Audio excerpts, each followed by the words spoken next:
You're listening to WQEE 99.1 FM, The Key in Noonan, Georgia, home of Braves Country with Mac Magee and the Armchair Quarterbacks, weekdays, 3 p.m. Eastern to 5 p.m. Eastern, right here on The Key and YouTube.com at Braves Country. Braves Country today. We're talking Southern sports. We go live 3 to 5 weekdays right here on WQEE. Braves Country today. Southern sports talk with the voice of Braves Country baseball, Mac Magee. Joined every day from sports analysts from all over Braves Country, talking college football, the NFL, Major League Baseball, and what's trending in the world of sports. Braves Country today. We go live 3 to 5 weekdays right here on WQEE. Hey Braves fans, I'm Mac Magee with Braves Country. We'll be right here on The Key all year long, giving you Braves Country baseball, pitch by pitch, inning by inning of your Atlanta Braves. Make sure to catch Braves Country right here on The Key. We go live 3 to 5. And we'll keep you up to date on the upcoming schedule for Braves Country. That's Braves Country HD and Braves Country baseball right here on The Key.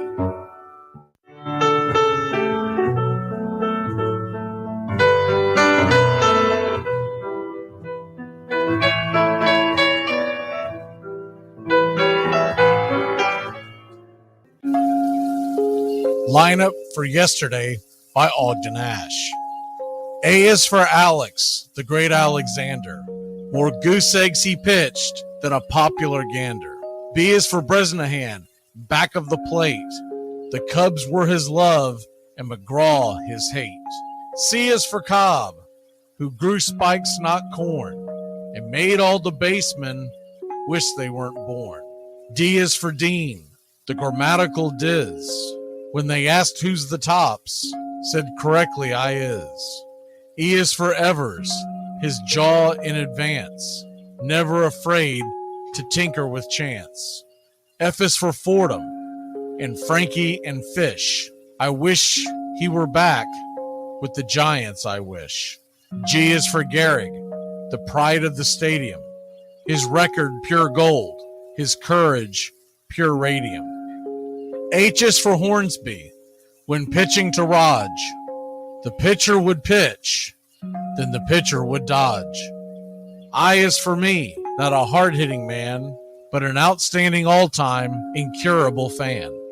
J is for Johnson, the big train in his prime, was so fast he could throw 3 strikes at a time. K is for Keeler, as fresh as green paint, the fastest and mostest to hit where they ain't. L is for LaHoy, whom Clevelanders love, Napoleon himself with glue in his glove. M is for Matty, who carried a charm in the form of an extra brain in his arm. N is for Newsom, Bobo's favorite Ken. You ask how he's here, he talked himself in. O is for Ott, of the restless right foot. When he leaned on the pellet stay put. P is for Plank, the arm of the A's. When he tangled with Matty, games lasted for days.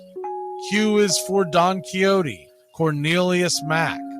Neither Yankees nor years can halt his attack. R is for Ruth, to tell you the truth. There's no more to be said, just R is for Ruth. S is for Speaker, swift center field tender. When the ball saw him coming, it yelled, I surrender. T is for Terry, the giant from Memphis, whose 400 average you can't overemphasize. U would be Ubel if Carl wore a Cockney, but we say Hubble in baseball like football in Rockney. V is for Vance, the Dodgers' very own Dazzy. None of his rivals could throw as fast as he. W, Wagner, the bow-legged beauty, short, close to all traffic with Honus on duty. X is the first of 2 X's in Fox, who was right behind Ruth with his powerful socks. Y is for Young, the magnificent sigh. People battled against him, but I never knew why. Z is for Zenith, the summit of fame. These men are up there. These men are the game. Lineup for yesterday, Ogden Nash, January 1949, Sport Magazine.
Hey, Braves Country! Braves Country HD is bringing you Braves Country Baseball all year long. Hi, I'm Mac Magee. We'll be bringing you play-by-play, pitch-by-pitch, inning-by-inning of your Atlanta Braves. Braves Country comes to you every Tuesday night and Friday night, and 2 bonus games every week. Please like and subscribe to youtube.com/@BravesCountry.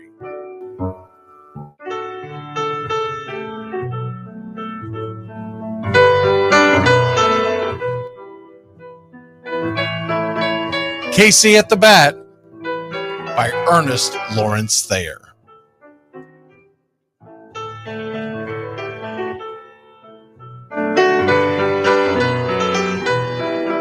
The outlook wasn't brilliant for the Mudville Nine that day.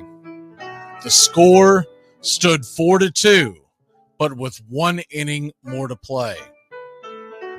And when Cooney died at first and Barrows did the same, a pall-like silence fell upon the patrons of the game. A straggling few got up to go in deep despair. The rest clung to the hope which springs eternal in the human breast. They thought If only Casey could but get a whack at that, we'd put up even money now with Casey at the bat. But Flynn preceded Casey, as did Jimmy Blake, and the former was a hoodoo while the latter was a cake. So upon that stricken multitude, grim, melancholy sat, for there seemed but little chance of Casey getting to the bat. But Flynn let drive a single, to the wonderment of all, and Blake, the much despised, tore the cover off the ball. And when the dust had lifted and men saw what had occurred, there was Jimmy safe at second and Flynn a hugging third. Then from 5,000 throats and more rose a lusty yell. It rumbled through the valley, it rattled in the dell. It pounded on the mountain and recoiled upon the flat, for Casey, mighty Casey, was advancing to the bat. There was ease in Casey's manner as he stepped into his place. There was pride in Casey's bearing, and a smile lit Casey's face. And when responding to the cheers, he lightly doffed his hat. No stranger in the crowd could doubt 'twas Casey at the bat. 10,000 eyes were on him as he rubbed his hands with dirt. 5,000 tongues applauded when he wiped them on his shirt. Then while the writhing pitcher ground the ball into his hip, defiance flashed in Casey's eye, a sneer cooled Casey's lip. And now the leather-covered sphere came hurtling through the air, and Casey stood a-watching it in a haughty grandeur there. Closed by the sturdy batsman, the ball unheeded sped. That ain't my style, said Casey. Strike one, the umpire said. From the benches black with people, there went up a muffled roar, like the beating of a storm waves on a stern and distant shore. Kill him! Kill the umpire! Shouted someone on the stand, and it's likely they'd have killed him had not Casey raised his hand. With the smile of Christian charity, great Casey's visage shone. He stilled the rising tumult. He bade the game go on. He signaled to the pitcher, and once more the dun sphere flew. But Casey ignored it, and the umpire said, "Strike two!" "Fraud!" cried the maddened thousands, and echoed answered, "Fraud!" But one scornful look from Casey, and the audience was awed. They saw his face grow stern and cold. They saw his muscles strain. And they knew that Casey wouldn't let that ball go by again. The sneer is from Casey's lip. His teeth are clenched in hate. He pounds with cruel violence his bat upon the plate. And now the pitcher holds the ball. And now he lets it go. And now the air is shattered by the force of Casey's blow. Oh, somewhere in the favored land, the sun is shining bright. The band is playing somewhere, and somewhere hearts are light. And somewhere men are laughing, and somewhere children shout. But there is no joy in Mudville. Mighty Casey has struck out. Casey at the Bat, Ernest Lawrence Thayer, published June 3rd, 1888. San Francisco Examiner.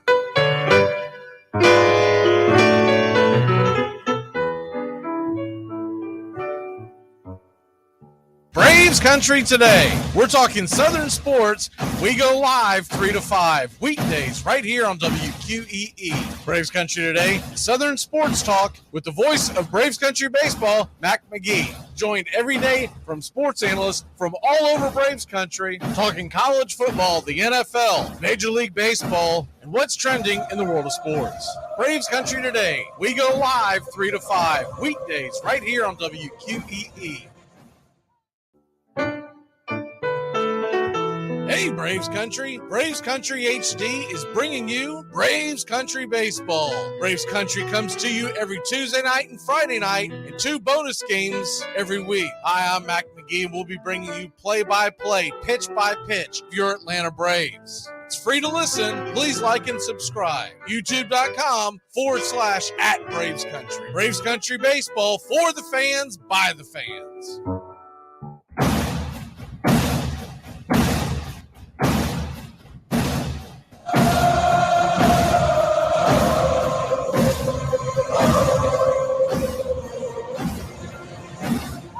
You're listening to WQEE 99.1 FM, The Key in Noonan, Georgia. There's something kind of about a kid that's never played baseball. If baseball is about caring, about loyalty and rivalry. Baerga is 0 for 3. Left center field. Grissom on the run. The team of the 90s has its world championship. It's a very peaceful thing. It was created and played in pastures and meadows. There's grass, there's outdoors, there's everything that people thought was American and feel about America. You get in a ballpark, and it's the wonder of walking through that dark tunnel and seeing a huge open space where men play the little boy's game.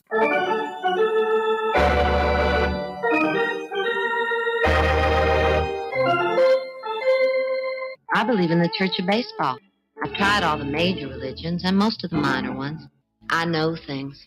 For instance, there are 108 beads in a Catholic rosary, and there are 108 stitches in a baseball. I prefer metaphysics to theology. You see, there's no guilt in baseball, and it's never boring. It's a long season, and you gotta trust it. I've tried them all, I really have, and the only church that truly feeds the soul day in, day out is the Church of Baseball. Touch a ball, Joe. You'll never hit a bigger home run in your life. A room in right center. If he hits one there, we can dance in the streets. The 2-1. Swung line drive left field. 1 run is in. Here comes Braves. Here's the throw to the plate. He is safe. Braves win. Braves win. Braves win. Braves win. You're in Braves country.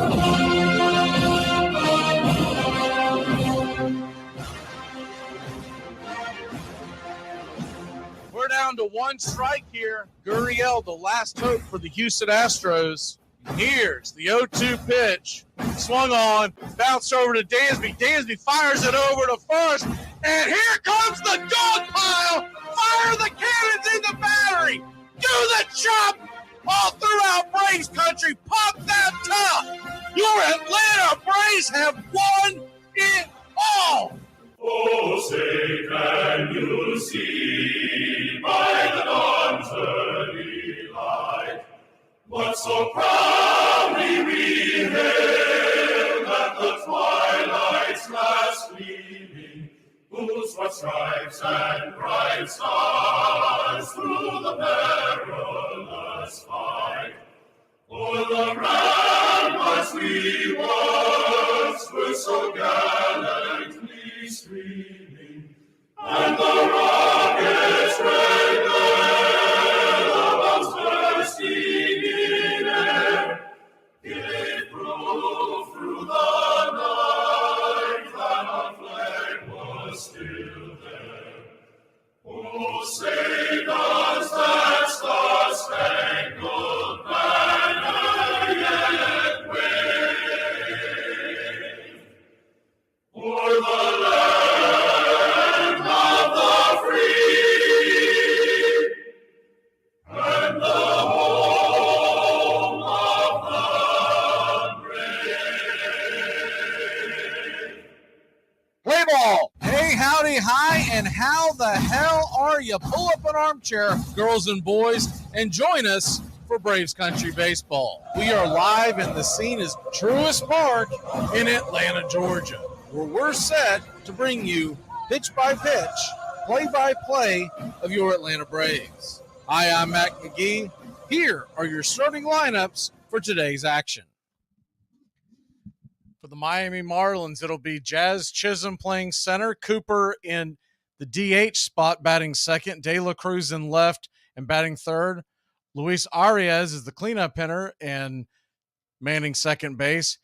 Jesus Sanchez, the right fielder, and he is batting fifth. Segura, Gurriel, Fortes, and Hampson round out the Marlins lineup for the Atlanta Braves. Leading off, Ronald Acuna Jr. playing right field, batting .363 on the year. Matt Olson, batting second, playing first, batting .258. Austin Riley batting third, and .269 is his average. Ozzie Albies is the cleanup hitter, playing second. Murphy is your designated hitter. Grissom at short. Rosario at left. Pilar in center. And Tromp is behind the plate. And we're having to do this on a makeshift because it is a jammed in Atlanta Braves, Miami Marlins. It is baseball time in Braves country. And here's the first pitch on the way from Kyle Wright. It's a fastball swung on and missed. It's 0-1. Quickly back to work. Wright fires in a fastball 95 miles an hour at the top of the zone. Hits the zone, but blown by home plate umpire Nestor Seja. Evens up the count at 1-1. Alfonso Marquez is your first base umpire as the 1-1 pitch misses high, 2-1. Brian Nora is at second, and Pat Hoberg manning third. The 2-1 swing and a miss on the outer edge. Evening up the count at 2-2. The 2-2 pitch on the way. Off the plate wide. Full count now. The 3-2 pitch from Wright. Curveball just off the plate. Didn't get the benefit of the doubt, and it's a leadoff walk to start the game for the Miami Marlins. Braves in their home whites today. It is a cloudy sky. Rain is threatening, but we hope we can get it in. Braves in their home whites with the red numerals and the red lettering of Braves across the chest, red tomahawk underneath. Navy lettering on the names. The first pitch on the way, and Chisholm's off to the races. He's going to steal second with these. It was called a strike, so it's 0-1, but the runner moves down to scoring position at second base. He was off and going. Wright really didn't give him a check back. They're going to take advantage of the fact that Murphy's not behind the dish today. The 0-1 pitch. Right there on the outer edge for a strike. Good pitch by Kyle. It's 0-2. The 0-2 pitch. Swing and a miss. That's strike three.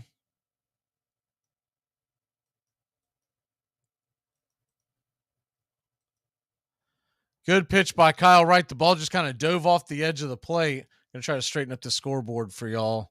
It's always a challenge when the game first starts. So Kyle Wright gets the first out, and the first pitch on the way to the number 3 hitter is blown right by De La Cruz. Fastball right down Main Street. It's 0-1. The 0-1 from Wright. Trump sets up outside. Curveball misses outside wide. It's 1-1. De La Cruz batting .295 with 2 home runs on the year. Jorge Soler getting the day off. The 1-1 pitch. Right there for a strike. Moving the count to 1-2. Braves nothing, Marlins nothing. We're just getting going here at Truist Park with a overcloud day with rain moving in. The 1-2 pitch. Right there, called strike 3. He got caught watching the paint dry. And it's 2 strikeouts for Kyle Wright, and they're 1 out away from getting out of the jam.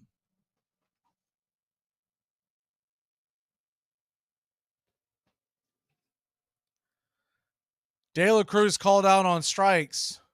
That's the good news. The bad news is the leading hitter in the National League, Luis Arias, comes to the plate. He'll take the first pitch outside for a strike. Curveball called. It's 0-1.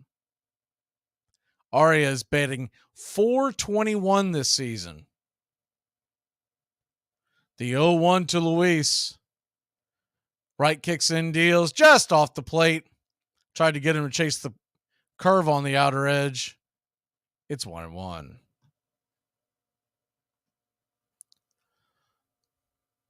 Braves trying to go for the 4-game sweep, and then we'll head to Gotham to take on the Mets. 4 games, the 1-1 pitch. Swing, and that ball's fouled back out of play.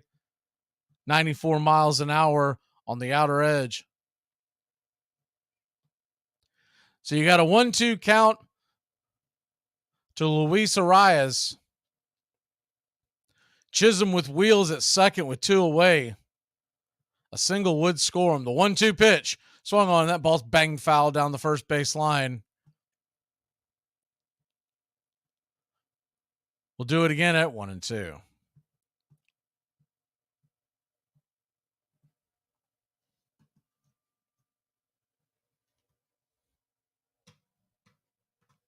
Braves nothing, Marlins nothing.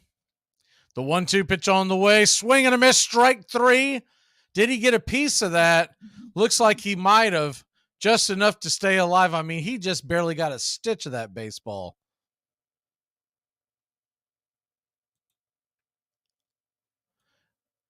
Just bounced it. So a 1-2 count to Arias, batting .421 on the year, right on his 19th pitch of the inning. He kicks and deals. The fastball misses wide, tailing away. It's 2-2.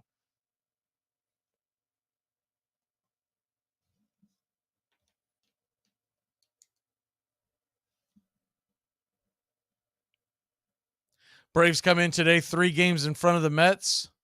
The 2-2 pitch swung on, and that ball's grounded over towards Olsen. He'll scoop it, flip it to right, and we're out of the inning.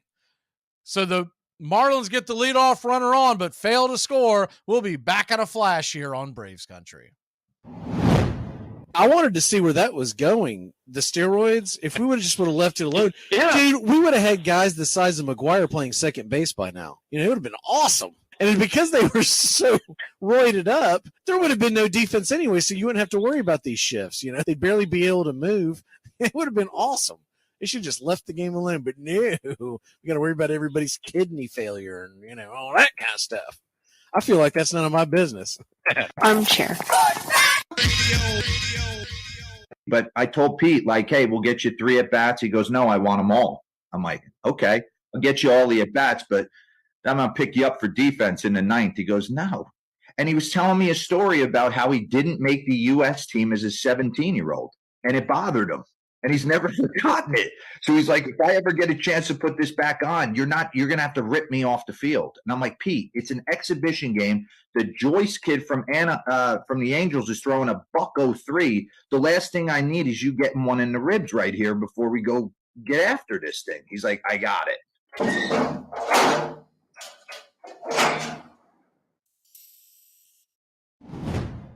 Here's the first pitch to Freddie Freeman. Hit high and deep into center field. It's going back. Zip, boom, bam, it's gone.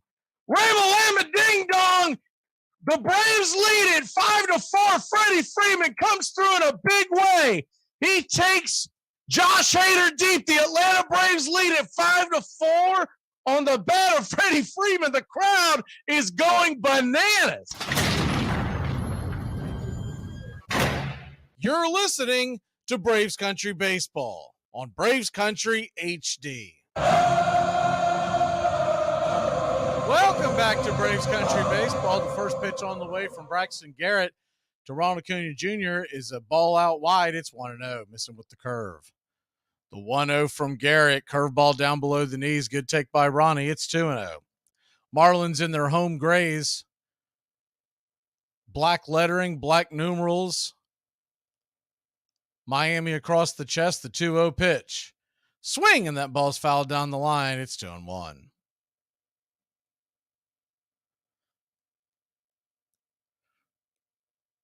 The 2-1 to Ronald, batting .363 on the year, swung on and fouled back out of play. We'll do it again, and that makes it 2-2. Acuna with the 1021 OPS, 1 home run and an RBI in this series, 3 for 11. Standing on deck is Matt Olson. The 2-2 from Garrett. Kicks and deals and down below the knees. We'll do it again. Now a full count to Acuna.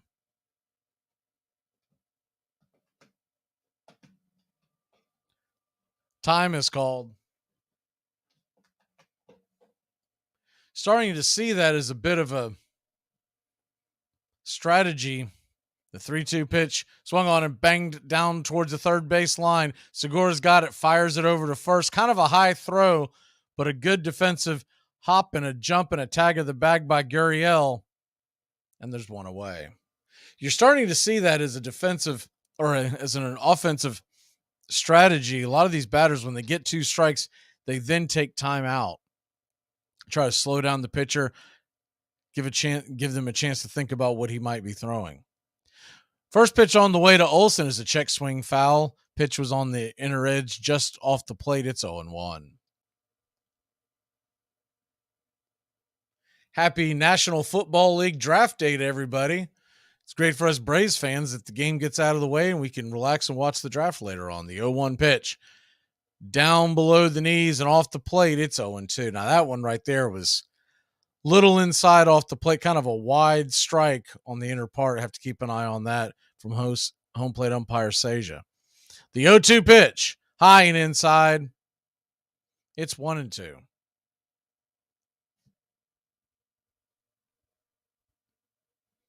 The 1-2 delivery on the way to Olson. Did he go around? He did not this time. And it's 2-2. Matt's been rang up on the check swing a few times this past week. The 2-2 pitch, swing and a miss, strike 3. No check swing that time. He went fishing, and there's 2 away. I am doing wonderful. Y'all had to run in here from work, so it was kind of a makeshift preparation for the game, but I tried to get some stuff done this morning. You can only do so much before you see the lineups. Hope everybody is doing well here in Braves country. Always great to see where everybody's watching or listening from. First pitch on the way from Garrett to Riley is an inside strike, and it's 0-1. The 0-1 delivery. Swung on and fouled back against the screen behind home plate. It's 0-2. Braves looking to sweep this series, which would be a lot of momentum going into the Mets series that starts tomorrow. The 0-2 pitch inside just misses. It's 1-2. And in case you missed the memo earlier in the week, we will bring every single game of the Mets series to you starting tomorrow, wrapping around to Monday. The 1-2 pitch, check swing. Did he go around? They're going to say he did. I'm not sure about that one. Riley doesn't like it, flips the bat, and that'll end the inning. So 1, 2, 3 to get us started here in Atlanta. We'll be back in a flash here on Braves Country. Oh, yeah? For me and the Lord, we got an understanding. We're on a mission from God. Hey, Braves fans, I'm Mac Magee with Braves Country. We'll be right here on the key all year long, giving you Braves Country baseball, pitch by pitch, inning by inning of your Atlanta Braves. Make sure to catch Braves Country right here on the key. We go live 3 to 5. And we'll keep you up to date on the upcoming schedule for Braves Country. That's Braves Country HD and Braves Country baseball right here on the key. NBA tradition says rookies must carry all veterans' bags on road trips. But a rookie Larry Bird, on his very first road trip with the Boston Celtics, stood up in front of every veteran on the bus and said, "I want you guys to know, I'm never going to get you any water, and I'm never going to carry one bag, ever." And he never did. Armchair. Bad food and overpriced drink had been sold at ballparks since the 1850s, but it took one very ambitious British-born caterer to turn concessions into an empire. Harry M. Stevens had begun his career hawking scorecards in the 1880s, all the while regaling the crowds with quotes from Byron and Shakespeare. By 1901, he was peddling hard-boiled eggs, ham sandwiches, ice cream, and slices of pie in stadiums from New York to Ohio. Then, one cold afternoon, when ice cream sales slowed at the Polo Grounds, he sent out for German sausages, which he put in long buns so fans could hold and eat them. He had made his greatest contribution to the game, introducing hot dogs to the ballpark. Braves Country HD. Please like and subscribe today. YouTube.com/@Braves Country. Welcome back to Braves Country Baseball. The first pitch on the way from Kyle Wright is an inside, high and inside, 95 mile an hour just underneath the pits, and it's 1-0. The 1-0 delivery, swing and a miss. Curveball took him out of his shoes, and it's a 1-1 count to Jesus Sanchez. Righty-lefty matchup, the 1-1 delivery from Wright back to work quickly, 94 just off the black, and it's 2-1.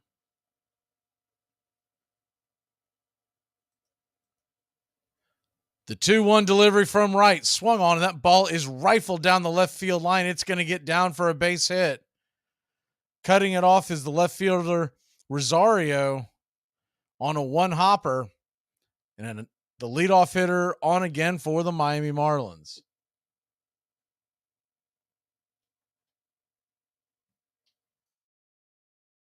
Good piece of hitting by Sanchez, just took it the other way. So that'll bring Jean Segura to the plate. Segura, normally known for his batting just 187 this year with one home run. Excuse me, one RBI. First pitch on the way from Wright is a fastball right inside, taken for a strike, and it's 0-1. Segura, of course, ex-Philadelphia Philly. Before that was with the Seattle Mariners, I believe, just before. The 0-1 pitch. Fouled back out of play. And it's quickly 0-2. Curveball came inside on Segura and kind of handcuffed him.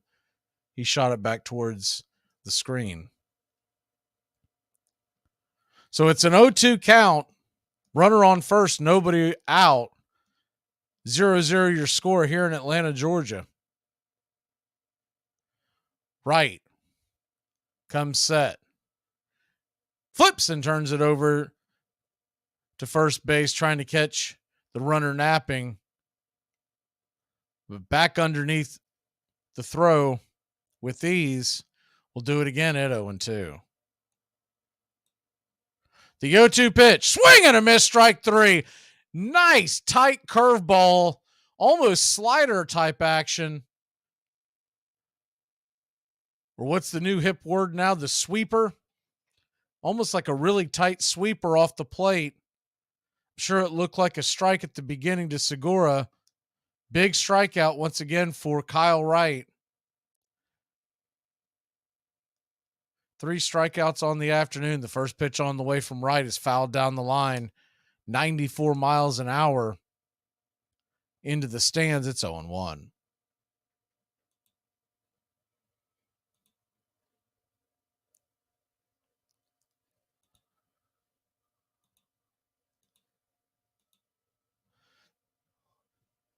The 0-1 pitch. Grounded over to short. Grissom's got it. It is going to be a 6-4. Almost 3 double play, but the runner beats the throw. Looked like Grissom, when he went to shovel it towards second, probably wishes he'd put a little more oomph on it. By the time Ozzie got the ball turned and fired it over to first, the runner was crossing down the line. So instead of an inning-ending double play, we'll have a runner on first with 2 away, and the right-handed bat of the hind catcher, Nick Fortes. First pitch to Fortes is right there for a strike. It's 0-1. Quickly back to work. Wright kicks and deals. Swing and a miss, 0-2. Curveball just off the plate. Fortes batting 167 on the year. An 0-2 count, swung on, and that ball is dribbled back up the middle. Fortes slipped. By the time he comes to his feet, Ozzie will have retrieved it and flipped it over to first. So a 4-3 putout if you're scoring at home. We'll be back in a flash here on Braves Country. Cool, wizard versus nerd. Strike you down with my spell. No, science is the answer. Northern Tool and Equipment. My girlfriend has given me a pet name. I'm afraid to ask. Snuggle Muffin. No, it isn't. And she uses it in public. Okay, so give your girlfriend a pet name she'll hate, like Thunder Chunky. I couldn't do that. I see. Too harsh for Snuggle Muffin. Okay. Drown her out with a 200-mile-per-hour cordless leaf blower. Got it. Here she comes. Hey, Snuggle Muffin. What are you doing, Snuggle? I am so out of here. Wait. Come back, Thunder Chunky. There's no problem a little horsepower can't solve. Armchair. Rainey against Leary. The way that Leary is pitching, we may have to go back to the hotel and stay in this lousy town for another night. Might be too late to get out of the airport. Boy, he's a slow worker. There's a strike call. Statute. What? Statute of limitations. It's not a statue. No, it's statue. Fine. It's a sculpture of limitations. In 1866, at Vassar College, a group of freshmen, with the support of a female physician who thought exercise for women essential to good health, formed the Laurel and Abenakis Baseball Club. Other colleges soon followed suit. They did not play for long. One day, a student, while running between bases, fell with an injured leg. We attended her to the infirmary with the foreboding that this accident would end our play of baseball. The teams were soon forced to disband. The game was considered far too violent for young ladies to play.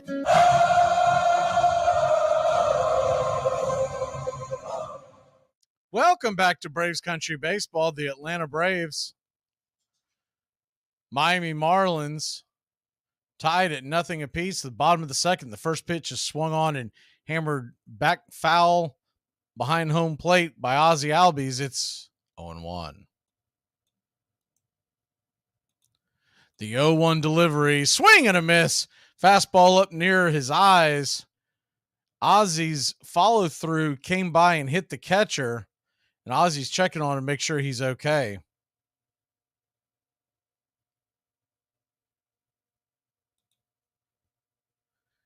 It was a high pitch inside, and the follow through didn't quite. I thought it might have hit him behind the head, but instead it kind of grazed the front of his mask.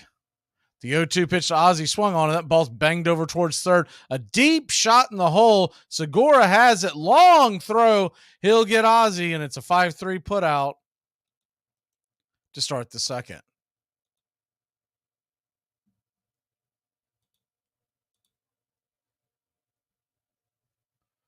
What do we have here? We have Boston, Panama City, Cleveland, Tennessee. The much better Cleveland, if you ask most folks. First pitch on the way from Garrett is a strike on the outer edge. It's 0-1. Been to Cleveland, Tennessee. I've never been to Cleveland, Ohio. I'm not sure why it gets such a bad rap, but I know that it does. The 0-1 pitch. Swung on. That ball's hammered down the line by Murphy. Foul, plenty foul. But he got into that one, and Murphy just shaking his head like, man, oh, man. Like to have that one back. He might not see another soft one this at bat. The 0-1 pitch in the dirt. Taken for a ball. It's 1-2. So he started off sinker, curveball, slider. Garrett throws in the low 90s to low 80s. The 1-2 pitch, swing, and that ball is hammered over towards third again. A one hopper to Segura, and it's a 5-3 putout for out number 2. Jean Segura getting a lot of work over there early on. He was always a decent second baseman. I don't know what his glove has been like at third per se. I know this is a new position for him, but he seems like he's held his own there in this series. First pitch on the way to Grissom is off the plate wide. It's 1-0.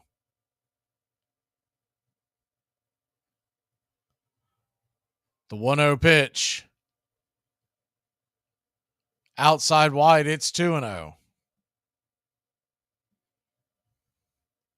2-0 from Garrett, the 25th of the afternoon. Swing, and that ball is fouled out of play over the first base dugout towards the upper deck, and we'll do it again at 2-1.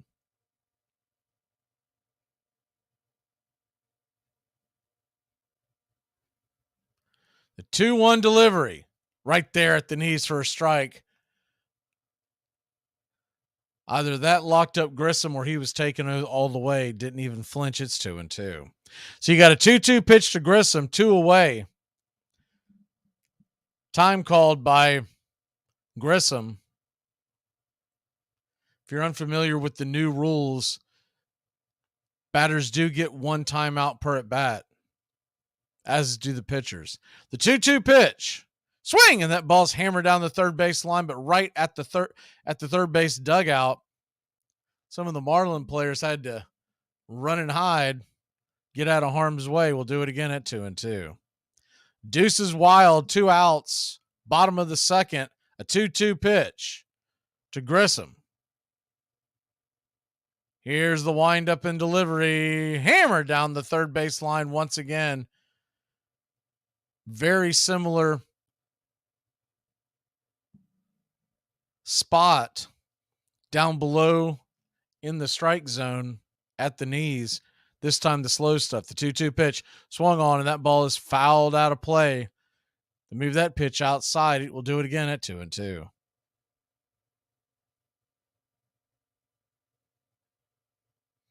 Braves nothing, Marlins nothing. 2-2 swing, and that ball is popped up. It's going to be a can of corn over towards the first base dugout in foul territory. That'll end the inning. So 3 up, 3 down. We'll head to the top of the third. We're moving quickly here in Atlanta. I'm so old. We used to take a shower in our uniforms because, you know, because we flew commercial my first few years. Wait, time out. There's no era where you did it. Yes, it is. Stop, you're making this up. No, I'm not. There's no way that you were supposed to wash your uniform with it on. When I first, you're making this up. I'm not making this up. Let him finish. When I first got to the NBA, we flew commercial. So when you played the night before and flew the next morning, when was you exactly going to get your uniform clean? You had to wash your uniform yourself. So after the game, when you got to your room, you took a shower in your uniform and dried it and dropped on the commercial airline the next day. Were you with Jed Clampett? Yeah, have you ever heard of this in your life? Well, how are y'all cleaning y'all uniform when you're flying the next morning? You can clean your uniform without showering in it. Well, that is possible. You don't have to have it on. Yeah. No, but it's easier to do it that way. Big news and the big games covered in the Big Ten all year long. 3rd down and about 22. As Smith drops the throw, he's got his tight end open, but he's got Carter downfield, and he's gone. Michigan leads the game with a first touchdown on a bullet, a bomb. The Carter, 71 yards. Now State's lead 7-3. There he goes. So long. Ohio State, touchdown. That's that old 1-2 punch. You take to him the first time instead of having a second time. In his career, Lorenzo White 15 times rushed for 100 yards in a half. 5 of those this season. All the way to the 6-yard line. Big Ten football covered in the Southeast. You know, in the other sports, you have time. You have to play against the clock. And when the clock runs out, your chance is over. You play until you lose. And if you can keep that rally alive, if you can keep going, if you can keep getting hits, you can play until a week from now. Nothing stops you. Welcome back to Braves Country Baseball. The Atlanta Braves, Miami Marlins, 0-0 here in the top of the third. First pitch on the way from right is fouled away, and it's 0-1. The 0-1 pitch to Hampson. The number 9 hitter takes it inside for a strike. It's 0-2.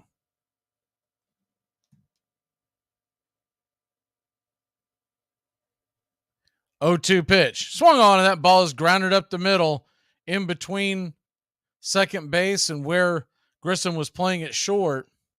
And it's a leadoff single, the third consecutive leadoff hitter to reach for the Miami Marlins. That usually spells trouble.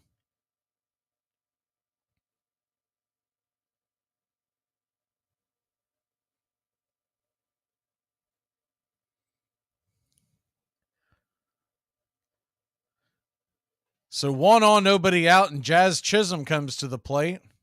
Righty-lefty matchup. He drops a bunt, but it bangs foul off the plate back behind home plate, and it's 0-1.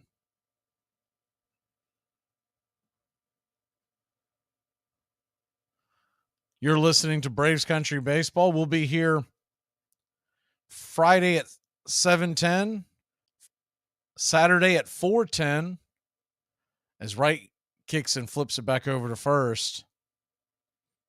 Keep Hampson close by. We'll do it again at 0-1. Monday is 140 and Sunday 140, Monday 110. The 0-1 pitch swung on and popped up. Will that stay in play? Riley's chasing it down the line, just foul into the seats just past where the tarps lay. And it's 0-2. All 4 games of the Mets series coming your way right here on Braves Country Baseball. The 0-2 pitch from Wright. Kicks and flips it, and that ball is going to go up against the backstop. A quick bouncer, but the runner is off, and he will be safe at second. That ball came back to Trump quickly. Didn't know if he might be able to keep the runner from taking off. It was almost like a handball smacked off the wall and came right back to Trump, but Hampson was quick to take off, so no chance there. So a 1-2 count to Chisholm. Nobody out. Runner now in scoring position. Stands on second with Wheels. The 1-2. Here's the windup. Swing and a miss. Strike 3. Jazz went fishing. And there's one away. Good pitch by Jazz.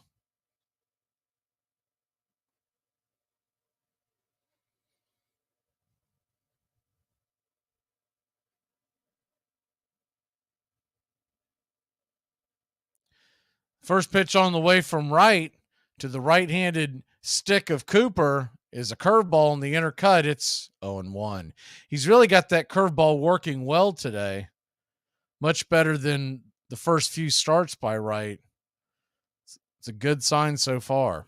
The 0-1. Swing and a miss. That curveball went diving off the plate into no man's land. It's 0-2.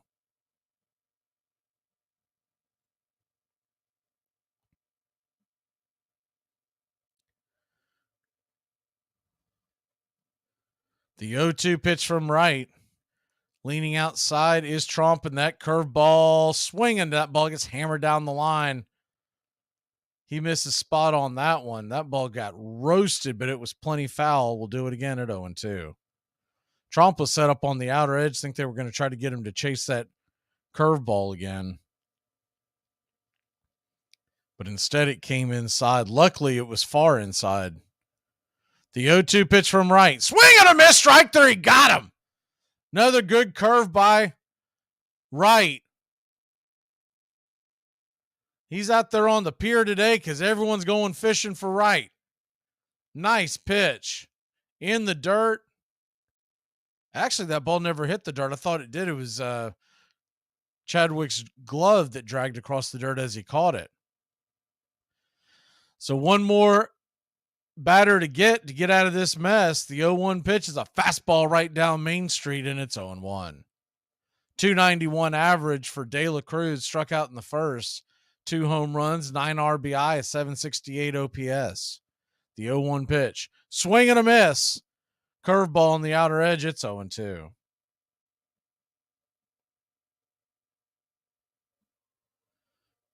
Do believe this is the most talented Braves team we've seen And it's a good thing because I believe this Marlins team's pretty good as well. The 0-2 pitch. Swing and a miss. Strike three. Got him. Curveball on the outer edge.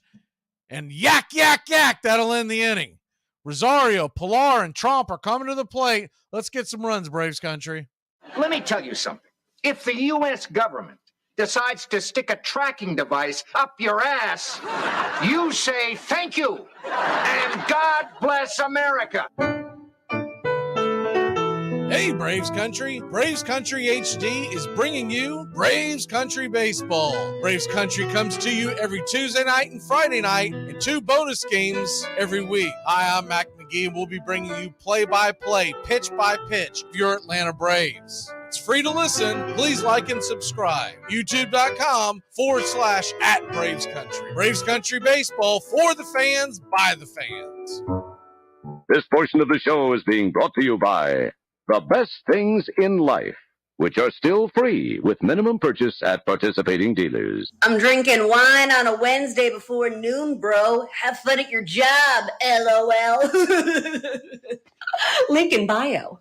It all starts with just one thing. Glass jars can be reused to store food and spices, as a holder for combs and brushes in the bathroom, or as a container for plants and homemade candles, in addition to simply being recycled. Find tips and more at onethingus.com. It's the game my father taught me how to play. It's time I saw things on a level plane. Something was rolling towards me, and it said Spalding on it. I picked it up. Instinctually, we push it back. And those days, those summer days became fall days, became our Sundays together with my brothers and I, and my dad whipping off his wicked curve. I just remember how my hands hurt. At first, as I was afraid of the ball and his coaching, keep your shoulder in there. Don't bail out. It's not going to hurt you, and that's what I remember. You're listening to Braves Country Baseball. Please like and subscribe today. YouTube.com/@Braves Country.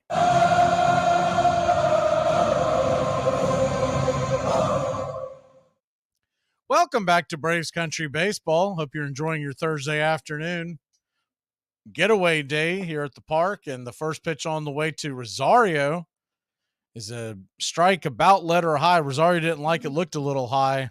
It's 0-1. Rosario batting .206 now, above the Mendoza line. The 0-1 pitch fouled back, popped up. Will it stay in play? Giving chase is the catcher Fortes. It'll get into the stands. It's 0-2.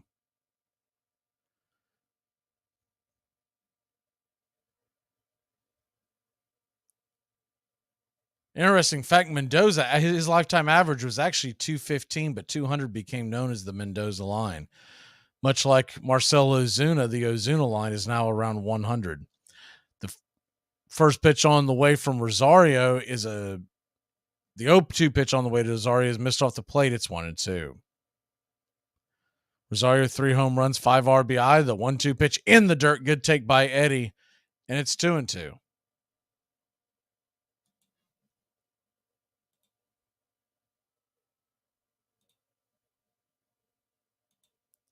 The 2-2 pitch, swing, and that ball's hammered down the line. Foul.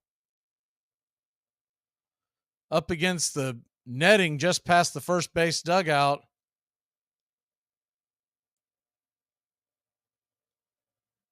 The 2-2 pitch, swung on and missed. Went fishing for that one. There's one away.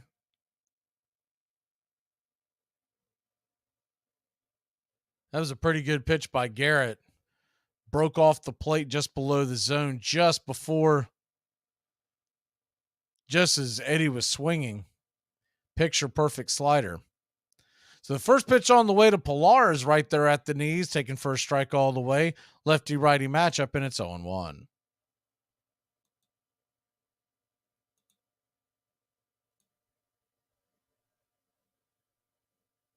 The 0-1 delivery inside.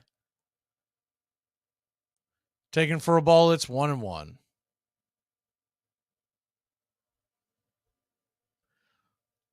Pilar batting .214, takes the 1-1 pitch outside.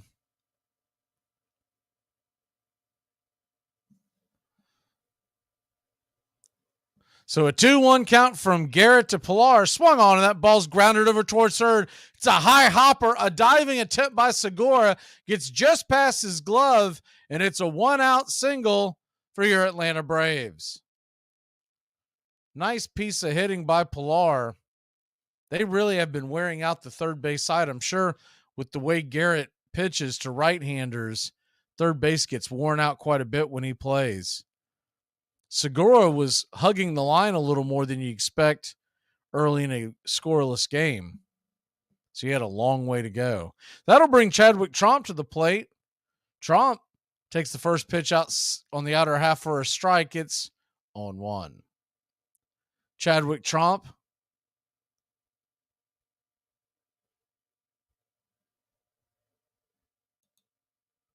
Righty-lefty matchup. Or lefty-righty if you're looking from the mound. The 0-1 pitch. Swing! And that ball's fouled back out of play. It's 0-2. Chadwick, 28 years old. 5'8", 221 pounds from Aruba.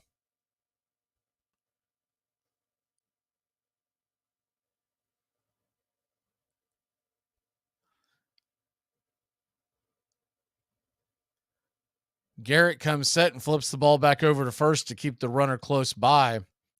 Tried to catch Pilar leaning. So we'll set it up again at 0-2. Runner on first, one away. Lefty-righty matchup. Garrett kicks and deals. Swung on and hit high. Fairly deep, but playable into center field just before the warning track. Jazz has it, and there's 2 away.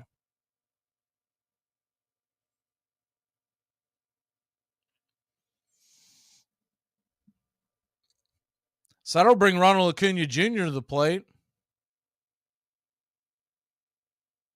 Acuna,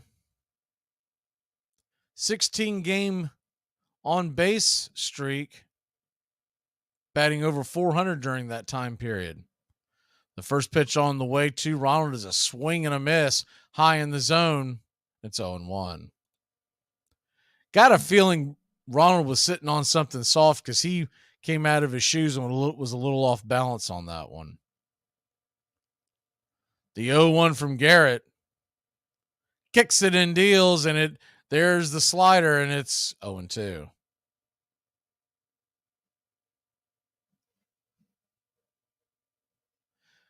That might have been what Ronald was looking for in the first pitch. So it's fastball slider to start the at-bat. 2 outs, 1 on. The 0-2 pitch in the dirt. Good take by Acuna, and Pilar is off. And the ball gets juggled by Fortes behind home plate, and Kevin Pilar is going to get himself a stolen base and get into scoring position with 2 away. Good head first slide by Pilar. Pretty good jump as well. Love the fact that we've got these athletic outfielders this year on and off the bench that are aggressive on the base paths. The 1-2 pitch, high and out of the zone. It's 2-2.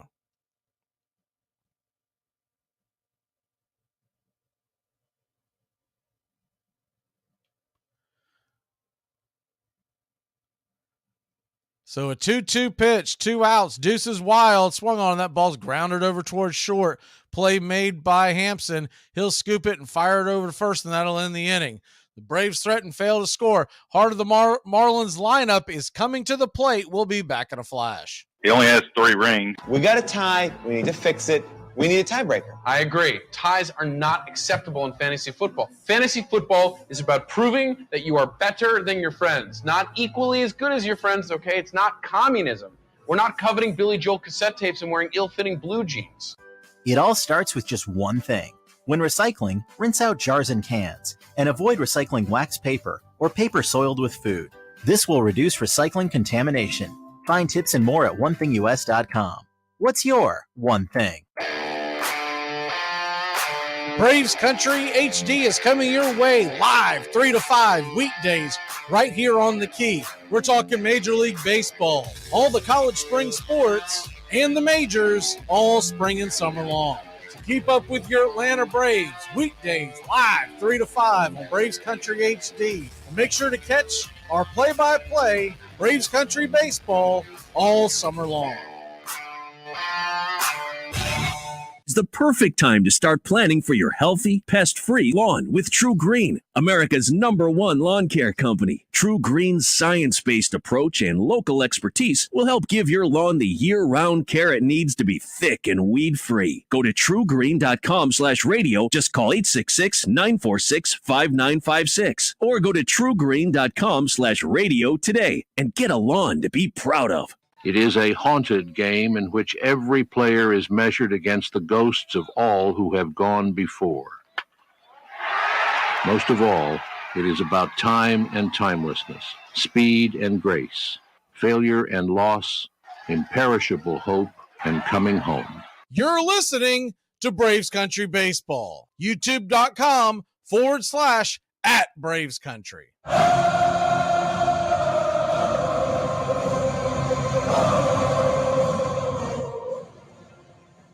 Welcome back, Braves Country. The skies have opened up. We'll see what's going to go on here. If they're going to, looks like they're putting tarps on there and try to get a read from what's going on as far as if it's going to be a rather long delay. As they're discussing it right now. So bear with me 1 second. Tarps are coming out. That happened in a hurry.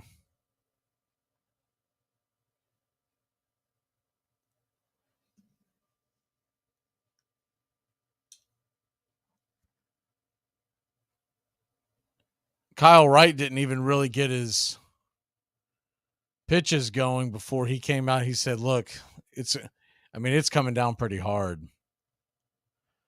So looks like we're going to hit a weather delay. I see the comment about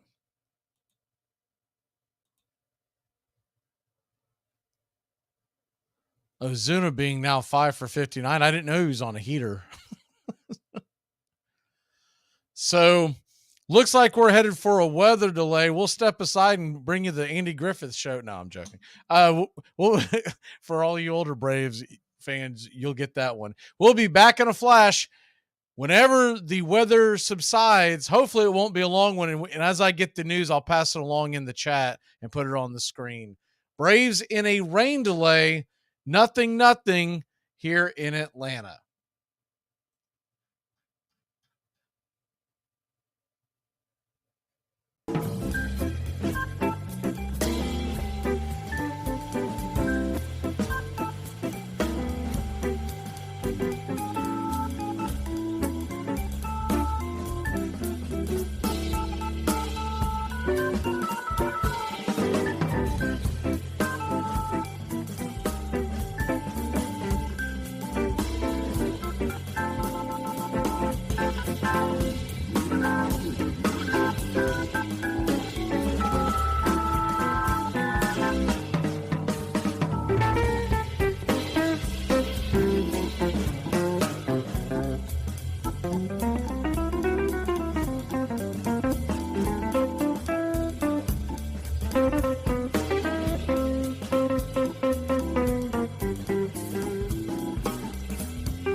You're listening to WQEE 99.1 FM, The Key in Noonan, Georgia, home of Braves country with Mac Magee and the Armchair Quarterbacks, weekdays, 3 p.m. Eastern to 5 p.m. Eastern, right here on The Key and YouTube.com at Braves Country. Tom has been a teacher for over 40 years. One day, I think one of the students had asked the question and he didn't remember the answer. And I also noticed that he was letting his class out earlier than they were supposed to let out. I was really starting to worry. Levi and I talked about how it would change our lives, but he was there beside me. When something feels different, it could be Alzheimer's. Now is the time to talk.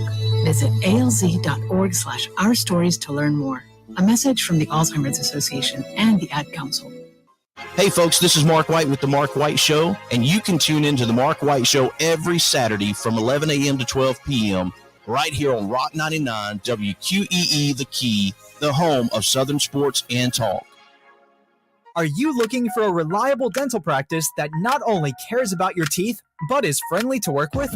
How about one that offers great deals and new patient promotions? Well, your search is over. Most Valuable Smiles in downtown Eatonton, Georgia is committed to giving you the biggest and brightest smile. Right now, get a $99 new patient special, including x-rays and exam. Maybe you're looking for veneers. Most Valuable Smiles veneer special includes 1 free veneer with every 5 purchased. Or get that bright white smile you've always wanted by taking advantage of an exclusive $100 off Zoom whitening treatment when you book today. And don't forget that 2022 is almost over. That means most insurance policies will reset by the new year, and to avoid losing that extra money, you need to use it or lose it. Book an appointment today with Most Valuable Smiles in downtown Eatonton to lock in these exclusive deals. Call 706-623-0318 or visit mostvaluablesmiles.com. Enjoy sun-drenched days, epic stays, and plenty of room to roam in Greater Fort Lauderdale. Our hotels, attractions, and restaurants have taken the Visit Lauderdale's Safe and Clean pledge, so you can relax and explore with confidence. When you're ready for that well-deserved staycation, our 23 miles of golden beaches await. Find wide-open spaces to hike, bike, kayak, and paddleboard. Visit your favorite attractions, then dine out in style in dining rooms or al fresco on waterfront patios. Learn more at sunny.org. It all starts with just one thing.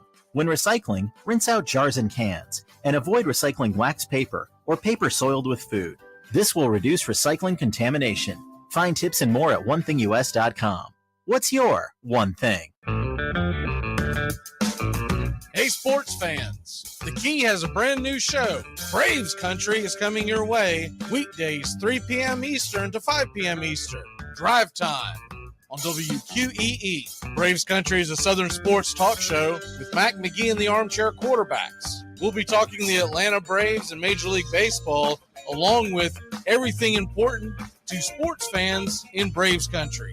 The SEC, ACC, Big Ten, and the National Football League, and the big sports news of the day. That's Braves Country with Mac Magee and the Armchair quarterbacks. Weekdays, 3 p.m. to 5 p.m. right here on WQEE, The Key, 99.1 FM, and simulcasting on youtube.com/@Braves Country.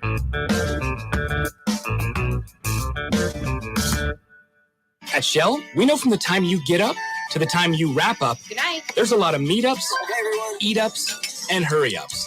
So come to Shell and get 3 things done at once. Fill up with Shell V-Power Nitro Plus to help keep your engine running like new. Save up with the Fuel Rewards program and never pay full price for gas again. And snack up with in-store rewards to save even more at the pump. Make the most of the stop you need to make with Shell and engines that continuously use Shell V-Power Nitro Plus premium gasoline. See full terms and conditions at fuelrewards.com. That's the sound of NyQuil Severe hard at work. NyQuil Severe is the best sleep with a cold medicine. No tossing and turning, just rest and recovery. So you're ready to take on tomorrow. For powerful relief of your worst cold and flu symptoms, try NyQuil Severe. The nighttime sniffling, sneezing, coughing, aching, stuffy head, best sleep with a cold medicine. Use as directed. Keep out of reach of children. Hey, Braves fans, thank you for listening to Braves Country Baseball. Hi, I'm Mac Magee, and we are here to bring you play-by-play, pitch-by-pitch of your Atlanta Braves, and bringing you spring training and 2 to 3 games a week all season long. Please like and subscribe today. Braves Country Baseball.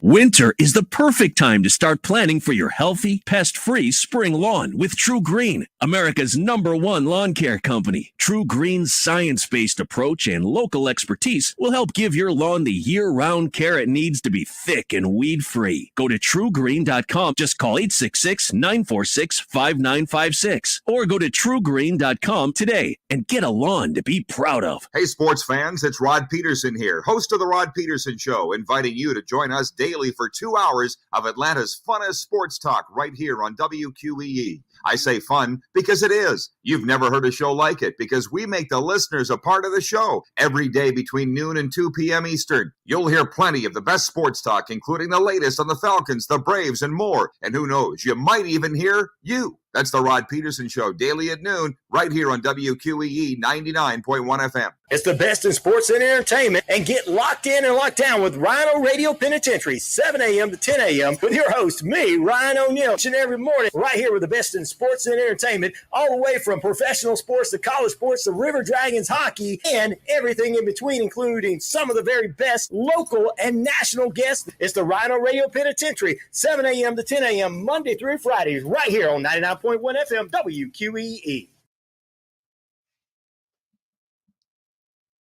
You're listening to WQEE 99.1 FM, The Key in Noonan, Georgia. Hey, sports fans. Weekdays 3 p.m. Eastern to 5 p.m. Eastern. Drive time on WQEE. Braves Country is a Southern sports talk show with Mac Magee and the Armchair quarterbacks. That's Braves Country with Mac Magee and the Armchair quarterbacks. Weekdays, 3 p.m. to 5 p.m. right here on WQEE 99.1 FM. You're listening to WQEE 99.1 FM, The Key in Noonan, Georgia. Armchair. There's something kind of about a kid that's never played baseball. We have been hoodwinked, bamboozled, and flat out deceived. Why did you get so drunk? You got drunk. I'm just really exhausted. What's in that cup? Armor Cokes. Do you have any idea how important this is? We're trying to save the pub crawl. Really, this is what you're doing? This is what you're doing? Chief, what do you want to do tonight? The same thing we do every night. Try to take over the world. 106 miles to Chicago. We got a full tank of gas, half a pack of cigarettes. It's dark, and we're wearing sunglasses. Hit it. Armchair. YouTube Live. Radio station. The radio station you can call your own. Do you know what listeners like about our station? I like everything. It's always on my radio. We never stop the music, except for now, when I talk. Listening to Braves Country with Mac Magee and the Armchair Quarterbacks. We're here live weekdays, 3 p.m. Eastern to 5 p.m. Eastern, WQEE 99.1 FM, The Key, and simulcasting on YouTube.com/@Braves Country. Your first choice for Southern sports. Good afternoon. I'm Mac Magee. I don't know much, but I know one thing. We have been in one heck of a long rain delay today. Hopefully we get some Braves baseball, but until then, Braves Country today coming your way. Armchair. Community Access Channel. He's the armchair quarterback. He's full of beer and he's full of snacks. The all-American man. Hey, howdy, hi, and how the hell are you? We're going to keep an eye on what's going on in Truist Park, and hopefully we'll get an update. They have yet to even update on what's going on, which is a little odd. It's a little odd. Normally you get some kind of an update, you get some kind of a game plan. So I'm almost starting to wonder if they're going to call this, but there's a couple of things that are going to come into play here. One of the things that jumps out at you more than anything else is that both teams have to travel. So even though it's an early start to the game and you'd think, well, we could get it in, yada, yada, yada, at what point are they going to say enough is enough? Miami has to head back to Miami. Atlanta has to head to New York. The other thing, let's say the game does get restarted. I think Kyle Wright's day is done. He's now sat for about 2 hours. I guess it's a little over 2 hours at this point. I want to say 1 o'clock Eastern is about that. It might have been a little less than that, but we were about 45 minutes into the broadcast when the game got called for a rain delay. And so with that being said, you would be looking at a bullpen game at this point. And what would that look like, et cetera, et cetera. And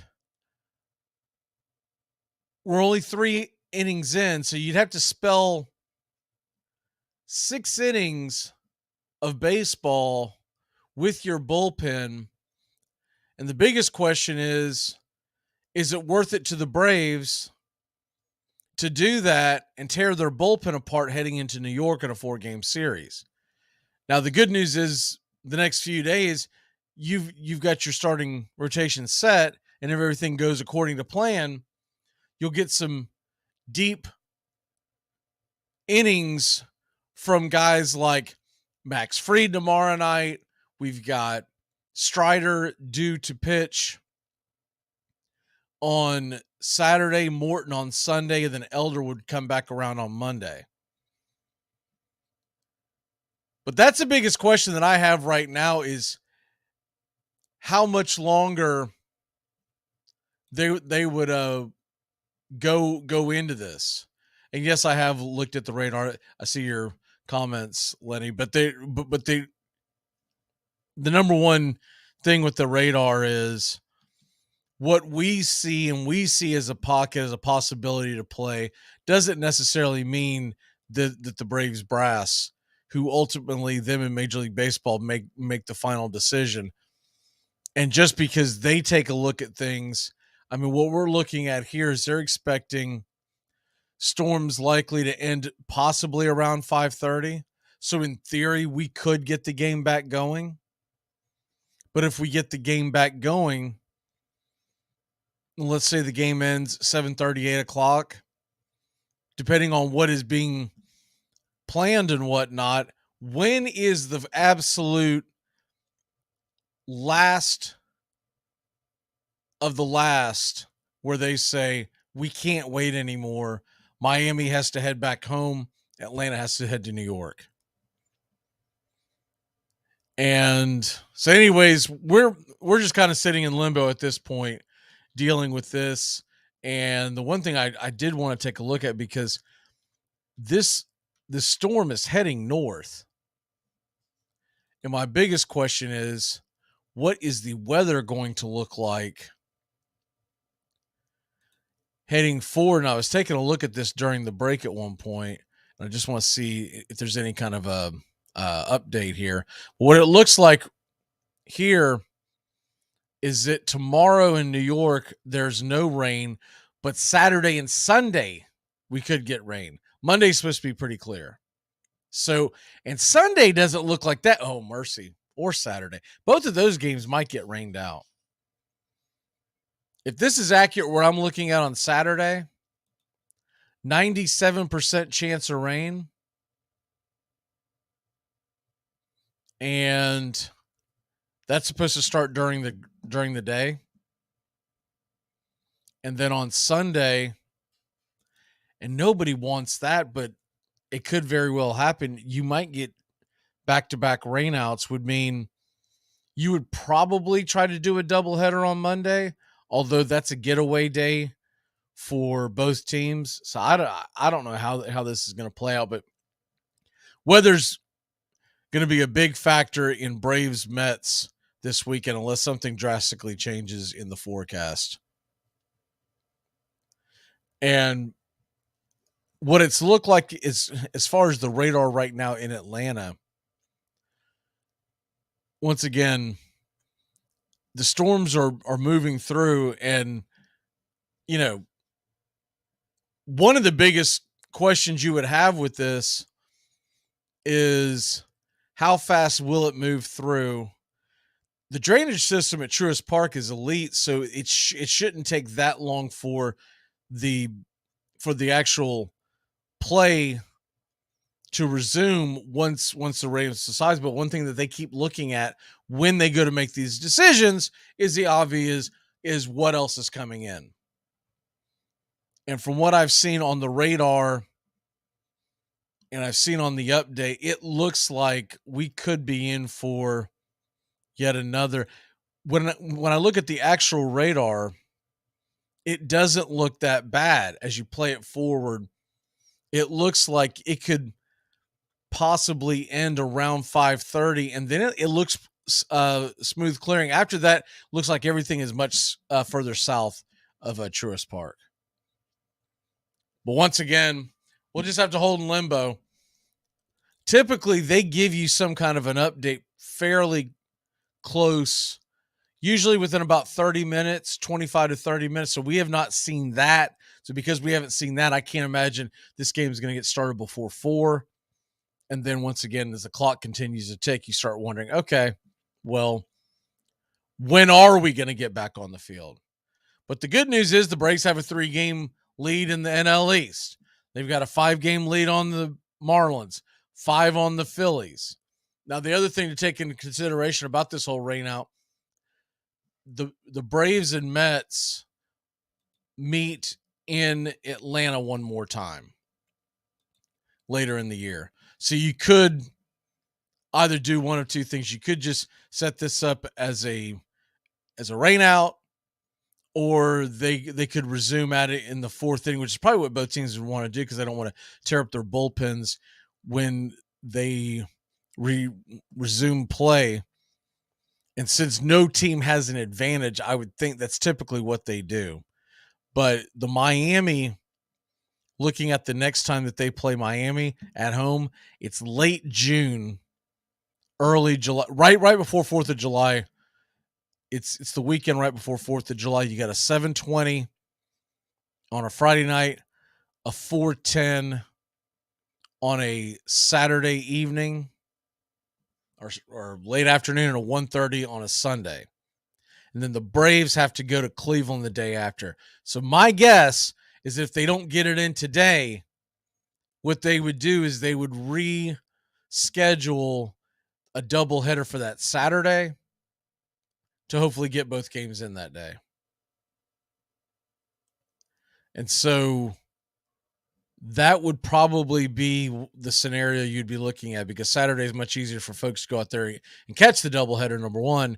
Number two, you don't want to do it on a Sunday because of the fact that folks, the teams are trying to get on planes and leave. At the end of that series with the Marlins, which is a 6-game homestand, they're heading to Cleveland and Tampa Bay. So there's nowhere to squeeze anything in after that. So we'll just have to sit in limbo. There's not a whole heck of a lot that I can decipher other than what is going on right now in front of us, and that is it's raining. It looks like it's going to continue to rain, and the only thing we know for sure yet is that they have not yet given an automatic, hey, it's canceled, or B, we're coming back at this time. So we will keep you updated on that. I've got everything open in front of me. As soon as I see something, I will pass it along. And hopefully we get this game in, because I'd like to go ahead and get this series over. You really don't want to play a doubleheader down the road, but if you have to, you have to. In some ways, it might be more beneficial to the Braves to resume this game against the Marlins on July 1st, on that Saturday in the 4th inning, or just replay it, whatever. And if you do that, then you save the bullpen going into the New York Mets series. And of course, I'm sure Miami doesn't want to tear their bullpen up either, because Miami's been battered around in this series as well. So I would say both sides would prefer to either finish the game today in the very near future or go ahead and punt it. But real quick though, I am going to go ahead and put the actual scoreboard up so you can see the other scores of games going on. The Cubs lead San Diego in the rubber match of that series 3-1. So you have that, and you do have one game in the books. Let me refresh this here. You got one game in the books, and Pirates beat the Dodgers. They win that series 6-2, and the Phillies did beat the Mariners today 1-0. So there you have that. Going to squinch this up a little bit just so you can see these scores just a little better and make them a little more right in front of you. So there you go. All right, so Braves delayed there, and then we have the other scores right there over my shoulder. And Doug and Steven are on the way. We're going to try to entertain y'all until the game comes back and talk some NFL draft and talk a little Major League Baseball. The NFL draft is tonight. Of course, all eyes of the sports world tends to focus on that. I'm interested to see what Kansas City does with the NFL draft, as they are the host this year, the city that hosts. I thought Las Vegas did a pretty good job. Chicago, not so much. Nobody has touched what Nashville has done at this point. Nashville did an incredible job. We actually went there and covered the draft that year, and I was just very impressed by what Nashville did. If you've ever been to Nashville, the entire Broadway area was just phenomenal. And it was really neat to see the entire place lit up and the way the entire community just kind of got into it. I've told this story before, but I thought it was neat how down to the T, just the little details they did. When you looked up at the traffic lights, they had put films over the red, yellow, and green traffic lights, and it read NFL. I thought it was really cool. So anyways, that's where we're at right now. We're waiting for the rain delay to subside. And until then, we're going to go and bring in Doug, bring in Steve. We're going to talk a little football and try to keep y'all entertained, but we will keep the scoreboard up there. And once the game comes back, we will go back into broadcast mode. But no sense of having you sitting there listen to a bunch of music or music, I guess that is, because it just plays over and over again. So we're going to go take a real quick break. When we come back, going to bring in Doug. We're going to bring in Steven, and it will be go time here on Braves Country. Keep it locked in on 99.1 FM. Hey, sports fans, the Key has a brand new show. Braves Country is coming your way weekdays 3 p.m. Eastern to 5 p.m. Eastern. Drive time on WQEE. Braves Country is a Southern sports talk show with Mac Magee and the Armchair quarterbacks. We'll be talking the Atlanta Braves and Major League Baseball, along with everything important to sports fans in Braves Country. The SEC, ACC, Big Ten, and the National Football League, and the big sports news of the day. That's Braves Country with Mac Magee and the Armchair quarterbacks. Weekdays, 3 p.m. to 5 p.m. right here on WQEE, The Key, 99.1 FM, and simulcasting on youtube.com/@Braves Country.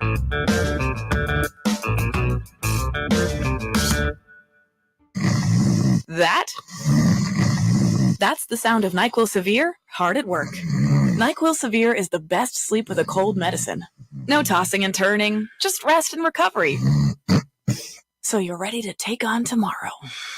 For powerful relief of your worst cold and flu symptoms, try NyQuil Severe. The nighttime sniffling, sneezing, coughing, aching, stuffy head, best sleep with a cold medicine. Use as directed. Keep out of reach of children. Hey, Braves fans, the Armchair Quarterbacks YouTube channel are bringing you Braves Baseball all season long. Hi, I'm Mac Magee, and I'll be bringing you Braves Baseball play-by-play for the Braves fans out there, for all of Braves Country. So pull up an armchair and join us for Braves Country Baseball, first pitch to last pitch, Tuesday and Friday nights, right here on the Armchair Quarterbacks YouTube channel.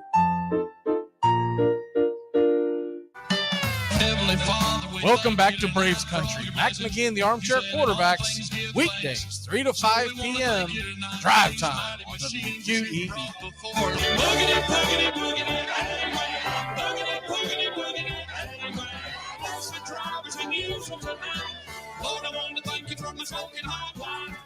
Welcome back.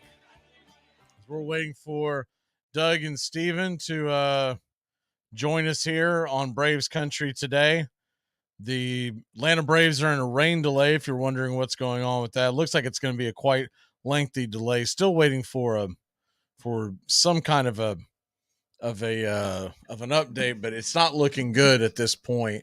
And I see Steven now, so let me go ahead and enter him in. I got to go ahead and change this up so I don't look so much more demonstrative as opposed to Steven. Steven, how are you, sir? Man, I'm doing great. We got the NFL draft tonight. My Marlins are playing your Braves. Sandy looked like himself last night, and I couldn't be better. Yeah, the rain might be the only thing saving y'all from a sweep. Yeah. Yeah, I was glad to see that we finally got to him last night. But he did look better. He looked much better than he had in previous starts. So, and honestly, that eighth inning just got away from Miami. I couldn't believe that. I could not believe that we came back and won that game. I mean, there was some bad defense as well, but the entire inning, it was just some timely hitting and a great comeback win as the Braves won the series. Now we're hoping for the sweep. I'm on the fence here, but honestly, as this thing gets later and later, I'd be okay with them just go ahead and punting this, because I don't want to expand our bullpen for 6 innings in a game leading into a 4-game series with the New York Mets. Yeah, I mean, especially at this rate, I wouldn't. Yeah, I'm kind of with you there. Just, I mean, I hope the game gets postponed, but yeah, I mean, even if they do restart, no reason to throw in 4 or 5 pitchers to get it going. Just try to find a long reliever to eat up most of those innings and try to save your bullpen. Yeah, so you got to look at it too, is the fact that I don't know who Miami's playing tomorrow, but Atlanta's looking for a flight to get up to New York, but Miami's got to head back to Miami. I do know they're at home. I just can't remember who they're playing. But the point is, there comes a point in time where you don't want to have your team wore out, because the plan was to get them out the door and into their destinations, both teams. And now you're talking about not only hanging around for an extra 4 or 5 hours, but you're also talking about having to wear out a bull. Because at this point, Braxton Garrett and Kyle Wright aren't coming back in. So you gotta spell 6 innings from folks in the bullpen. I mean, that spells probably at least 4 guys, if not 5 or 6. And then what if the worst case scenario, what if it goes into extra innings? Because it is tied right now. So that's not beyond the realm of possibility. If it was 8-0 one way or the other, I'd be like, let's just go ahead and have someone go out there and take one for the team, and let's go ahead and get out of this game. Right? Just let's go ahead and just put this in the books. Yeah, I was a little surprised that they started the game, but then the way the weather was holding up, I was like, well, maybe they see something that I did, because I looked at the radar right before I did started the broadcast. I was like, man, it looks like it's going to hit like in the middle of this game, and then it's going to rain for a while. So there's not like a pocket there, right? Yeah. But he went ahead and started it. So I was like, all right, well, maybe they see something I don't see. Now it makes you wonder why they didn't start the game. Why didn't they go, hey guys, how about we start this thing about an hour early, right? Can everyone get to the ballpark a little earlier? Cubs lead the Padres 3-1, bottom of the 4th in Wrigley. Sun is shining there. It's a pretty day. Yeah. Lucky them. As we wait for Doug to join, I think he's having some technical issues. Imagine that. We've got let's go ahead and dive into the NFL draft. I'm gonna pull up something here on the NFL draft boards so we can kind of react to that, and we'll keep everyone abreast of what's going on with Major League Baseball. Gonna bring up the draft order. I felt like this was the best thing, and hopefully this can be seen pretty well. You have to see what it looks like. Yeah, I guess that's not too bad. I'm trying to see if I enlarge it, we'll get. It's not too bad. All right, you go just a little past that. It's good. Yeah, it gets crazy after that. All right, so let me do that. Let me try to straighten this out. Your heart of hearts. Who are the Carolina Panthers taking with the first pick? Bryce Young. I think so too. I think a lot of this is a bunch of malarkey. Yeah, it just. Do you think? I thought about this earlier. Do you think that was started internally by Carolina because they're under the impression that somebody's really high on? Well, I see Doug in the thing, but it's not loading, so he keeps falling in and out. Do you see them possibly have started that because they think that they're really big, that someone, we'll just say like the Colts might be really big on Will Levis or whatnot, and they think they're, because I feel like if you're going to do that, wouldn't you start a rumor that's more believable, like an Anthony Richardson? See, I don't know if it's them, but I mean, with all the rumors that have been coming out, I'm more inclined to think it's either Houston or Arizona that's putting out the rumors there, because Arizona is very, very well known to be shopping their pick. And I think, to try to make it seem like Bryce Young's going to be available at 2 or 3, that's going to really entice teams to trade up. So you think it could be Arizona that stirred this whole thing up? All right. There's this, especially with all the reports about Tennessee, like honing in on that, like one of those top 4 picks. If those reports are to be believed. Right. So the theory would be that Tennessee would be extra happy if Will Levis got drafted at number 1, because it means that the cream of the crop is still sitting there. All right. I guess I could see that.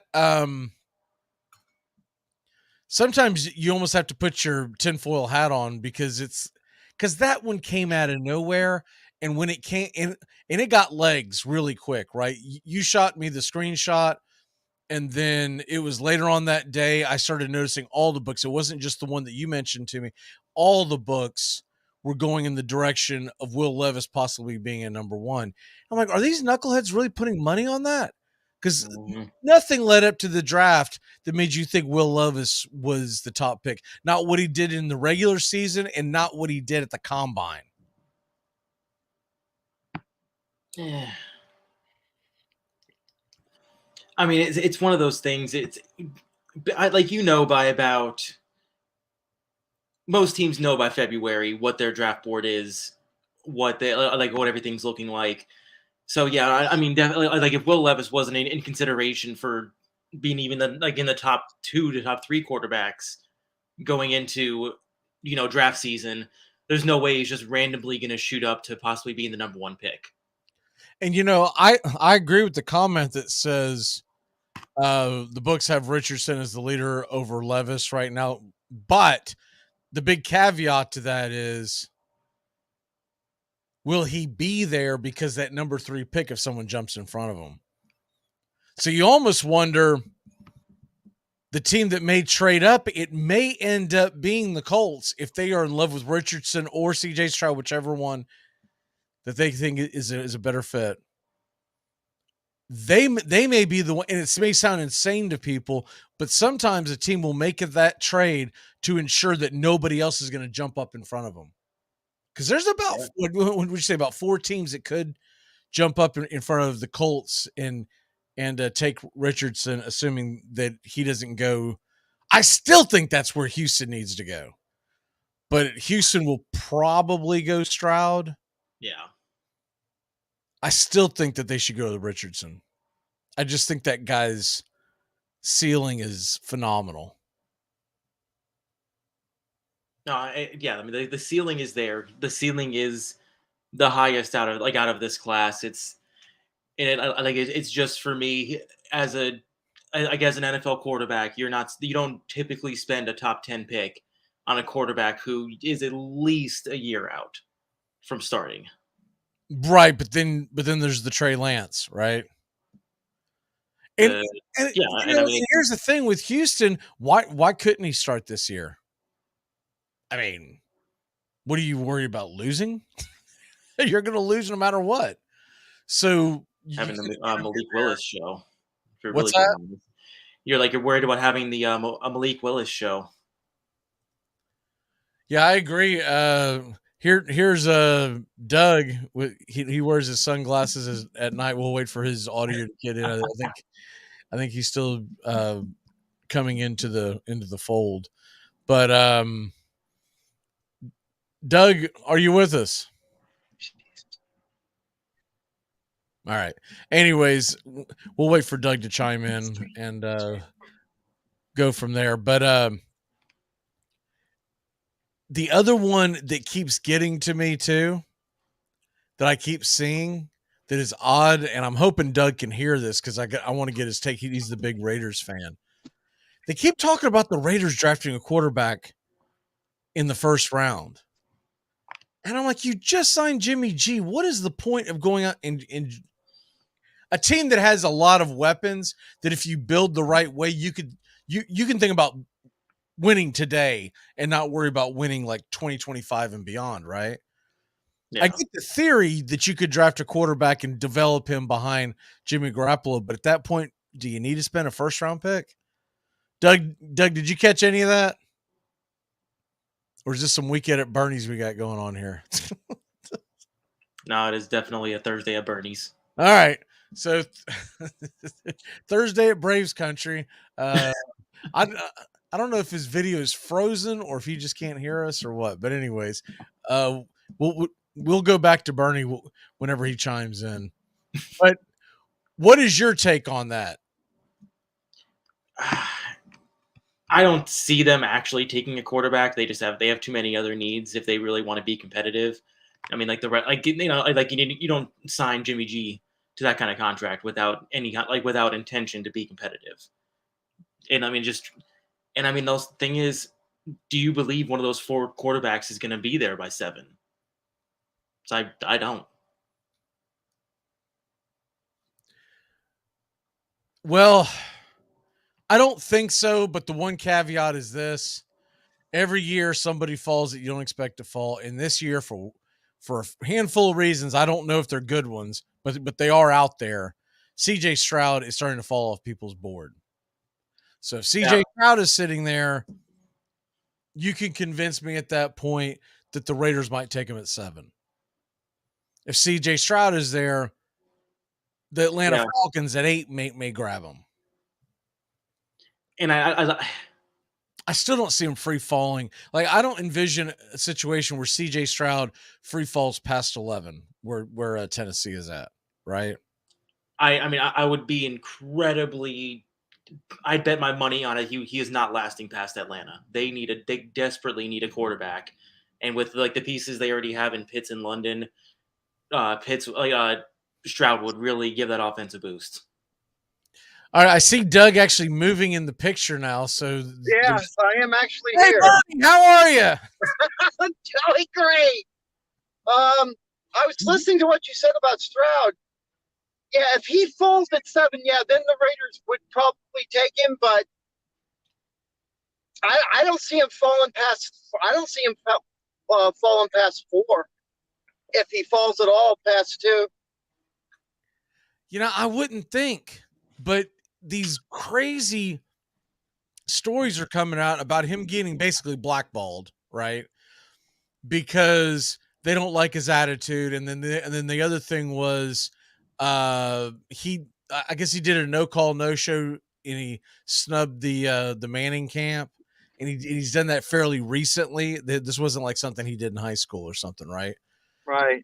And so, that can hurt you, but I mean, I would want to talk to the kid and find out what happened.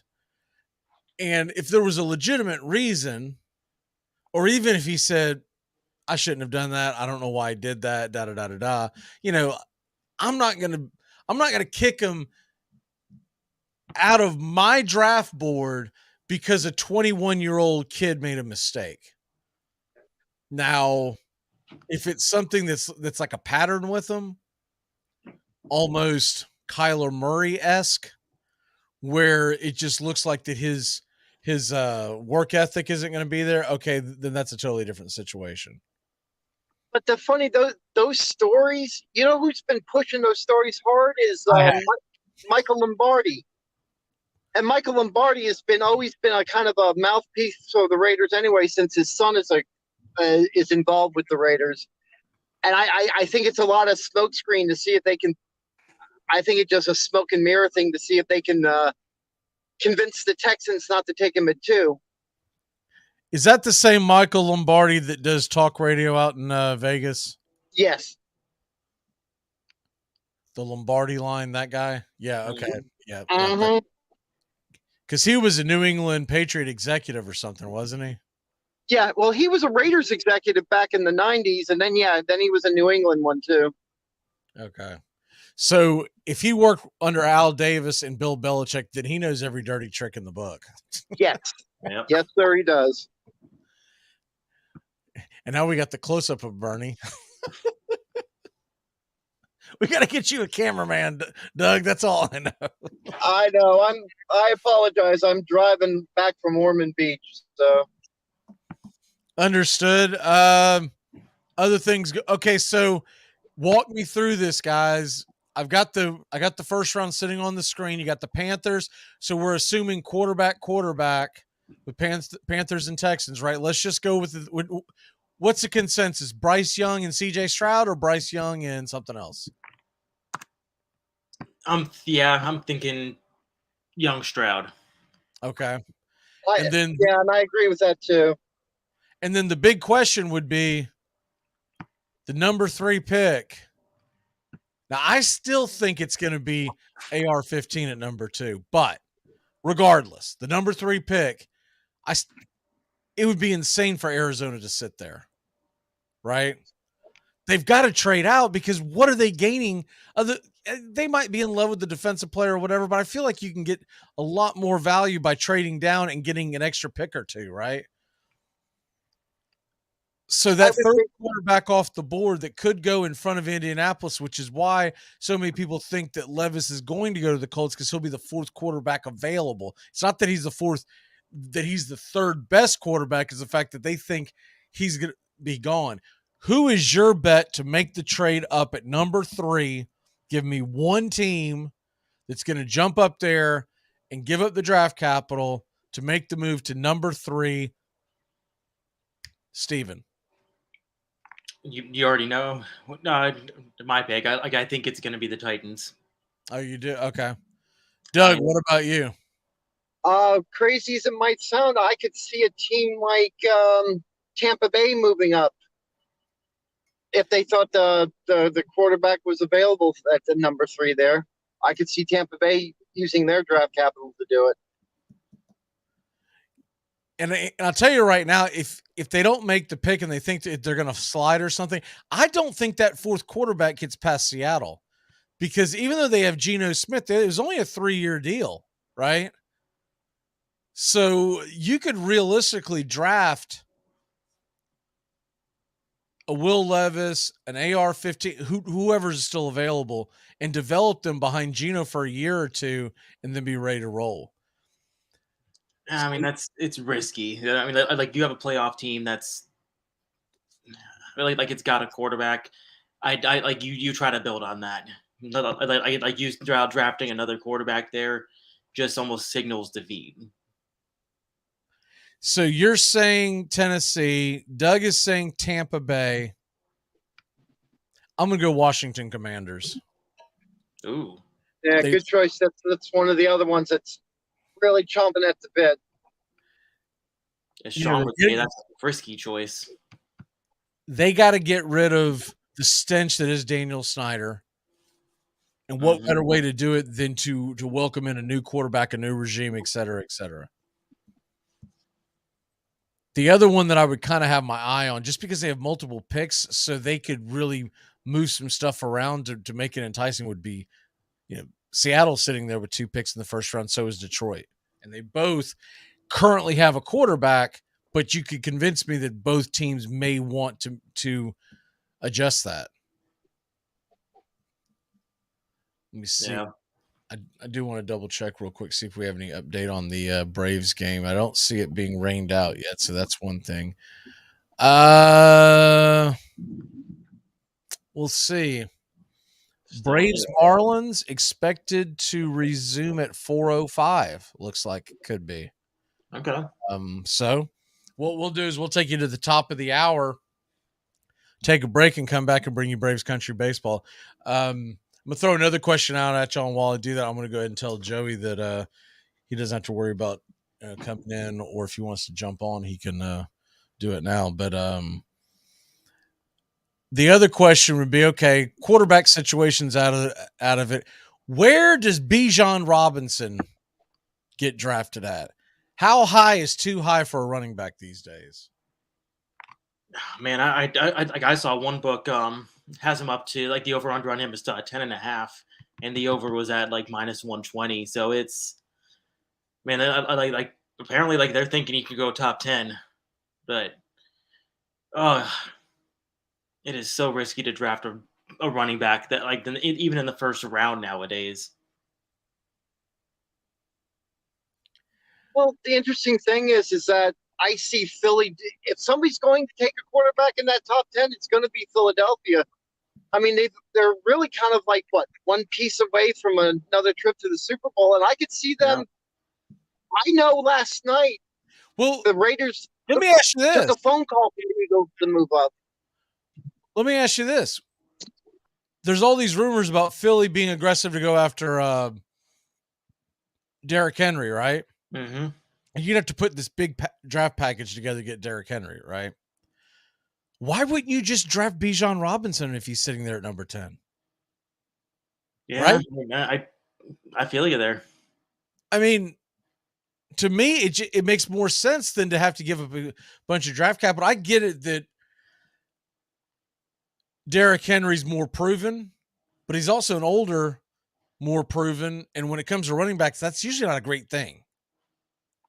Yeah. So I would be inclined, if he's there, and that could be a big if, but if he is there at number 10, if I'm Philly, man, I'm not trading down. I am drafting him. Now, the team that I think could jump up and grab him in front of him would be the Atlanta Falcons. Because the Atlanta Falcons if they're not going to go quarterback, they need some kind of an identity on offense.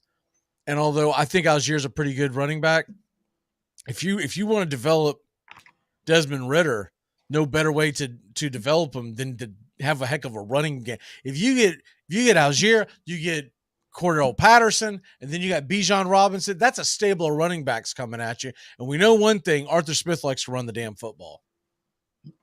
Yeah, but I don't think Atlanta's going to be going that high with the running back, considering how many needs they have. I mean, I could definitely see the need, how Bijan would fit on that offense. I just don't think that they're going to commit that much capital to the running back room. Well, that's why I had said that with the Eagles, they could actually trade up with the Raiders for the Raiders to move back, because they're sitting at 10. I think they're afraid that Atlanta may do exactly what you just said. So that's something else you might want to see tonight, because I know for a fact they were on the phone with each other, the Raiders and the Eagles, about a possible the Eagles moving up ahead of the Raiders for that spot to get ahead of Atlanta.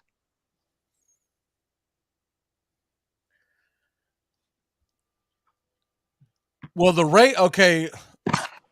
Sorry, I was sending the link to Joey. He's going to try to jump on here before the top of the hour. Doug, can we not see a close up of your beard, man? Like, what is going on here, dude? I'm sorry. I'm sorry. What were y'all talking about the Raiders trading?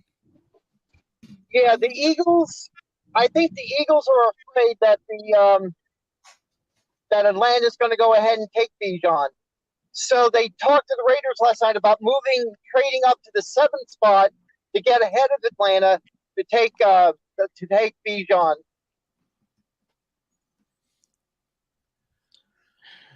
Yeah, I mean, I just don't think that in today's NFL that you're going to see people trading up in the top 10 to get a running back.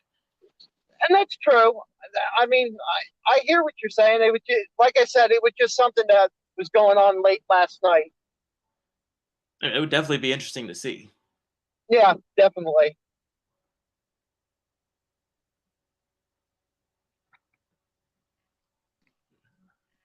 I don't know. So, sticking with the draft, who do you think is going to be that one surprise player that makes it into the top 10?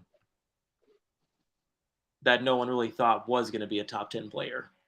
I mean, I don't know if it's a surprise, but I think Bijan Robinson's going to get drafted in the top 10. Yeah, that's just. Whew. I mean, that would. See, it would really depend on the scenario for me, where he ends up. If he goes to Philly, that would be fantastic. But I mean, for fantasy purposes, if he goes to Atlanta, I don't know what I would do in that scenario. Let me go ahead and let me take that off the screen, and that way Joey's coming in, the four of us. Okay, there we go. Joey's got the same cameraman as Doug. Hey, Joey, welcome on. Hey, Doug, I love your camera. There's going to have to be some kind of an upgrade around here around Armchair Quarterback Radio. Hey, I grabbed my phone as fast as I can just because I'm sick of all the news, sick of all the rumors. We're about what? Are your pants on this time? Pants are not on. That's why the camera. You know why I asked you that? Did you read what you actually sent me? I did not. As I was letting you know that the 4:05 pitch, the Braves are coming back. For folks that missed it, Braves Marlins back at 4:05. That's what we're hearing. And I know you meant to say, "Can I jump on now?" You said, "Can I hump on now?" Hey, that's where my excitement. I can't take it anymore. I know you're excited about this draft, man, but easy. Except for Bryce Young, it could literally be anybody. It's just amazing right now to me what is going down. The books keep changing. And my thing is this. Is there actually little leagues starting to get out now that we're so close, or people are just going to keep making stuff up till we get here? Because I don't know what's going to go on with pick number 4 in Indy. Here's my question. Let's say it's someone like Tennessee. I don't even care. Just put a random team in there at number 3, and they draft a quarterback. And let's say the Colts say, we're going to go ahead and draft Levis because we need a quarterback. It is what it is, right? So the 4 quarterbacks are gone. My other question, I got 2 questions. One, how far does Will Anderson fall? Does he go directly to Seattle at 5? And B, how many quarterbacks are getting drafted in this first round? Doug, we'll start with you. Well, I don't see him, like you said, I don't see him falling past Seattle. And I have a bad feeling that all 4 quarterbacks are probably going to go. I feel like they're going to all go in the top 11. How many quarterbacks in the top 11? 4. Okay. Yeah. Okay, but first round is okay. I'll just do it this way: over under 4.5 quarterbacks in the first round. Oh, over 4. You'll have 4 in the first round. Yeah. So you're saying 5 or more? He's saying under. Steven, are over under 4.5 quarterbacks first round? I'm going to go over. Like, I think Hooker can sneak in at the end of the first round. By the way, even though the rain is subsiding at Truist Park, I'm getting lightning flashes here. So won't that be ironic? We finally get the first pitch, and I'm the one that's going to lose power. Yeah. Joey, over under 4.5 quarterbacks in the first round. I'm going to go over. Last year, too many teams had to wait on it. This year, I think they're just going to go QB hungry, regardless of people's thoughts on who's available. Who's the number 5 guy in your book? I got Hooker being taken in the mid-20s. That's who I have as well. I think Hooker goes at number 5. I know there's a couple other guys they've talked about, but Hooker will go to a team that's willing to wait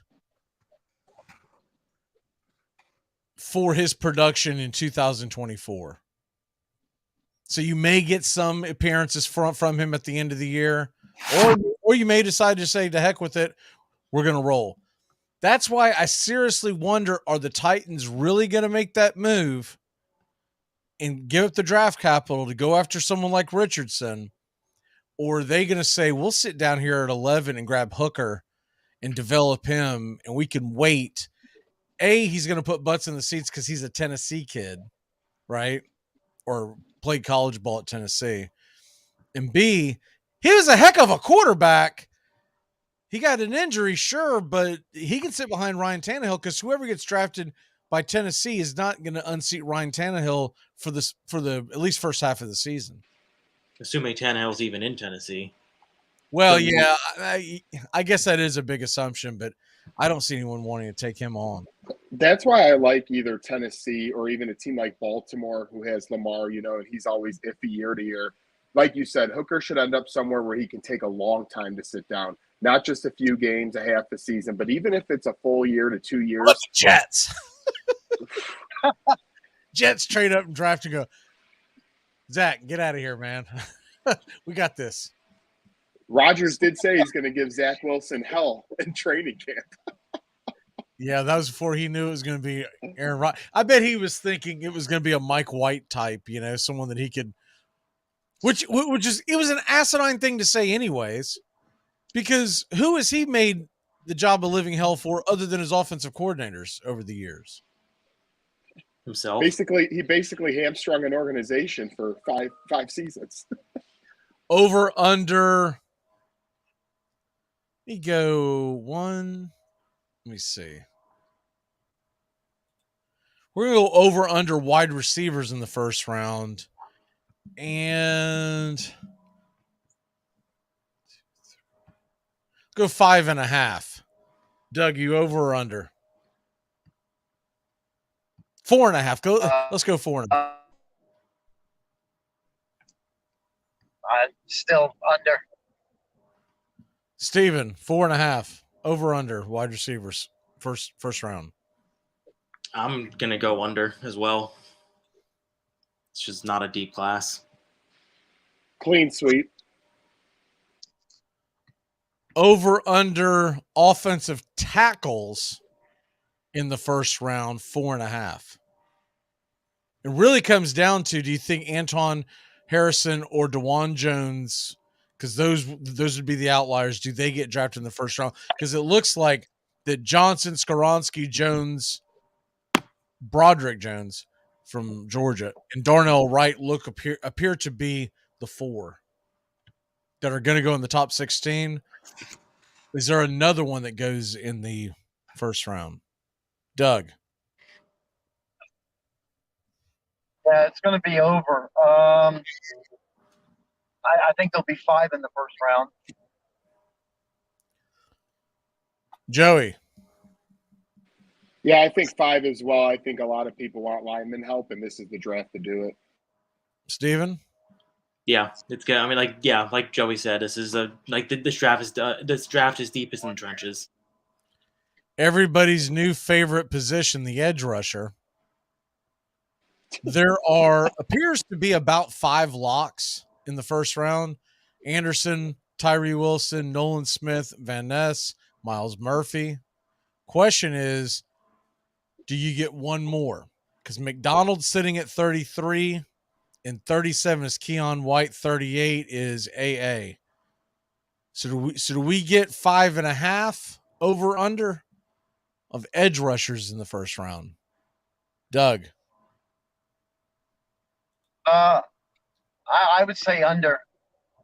Just your top 4 you just listed. I don't see anybody else. Even though I had said last week I didn't think Miles Murphy was that talented, but I think he'll go. Unfortunately, I think he'll go in the first round too. So I say under. I just say that you'll see 4 in the first round. Steven? I think it's going to be over. Like I said, this class is deepest in the trenches, and there's teams that want to stock up early and often. What say you, Joey? I'm going to go under because I actually, there is weird positions that have depth, like tight end. I think 3 or 4 or 5 of those can maybe even go in the first round. Cornerback, it's a cornerback heavy draft. So I'm going to go slightly under.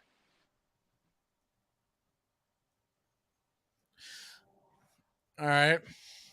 Give me your biggest shock of the draft, Steven.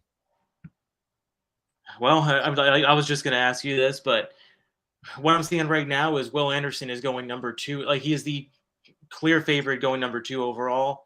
If that actually sticks, yeah, if Houston does not take a quarterback with that first pick.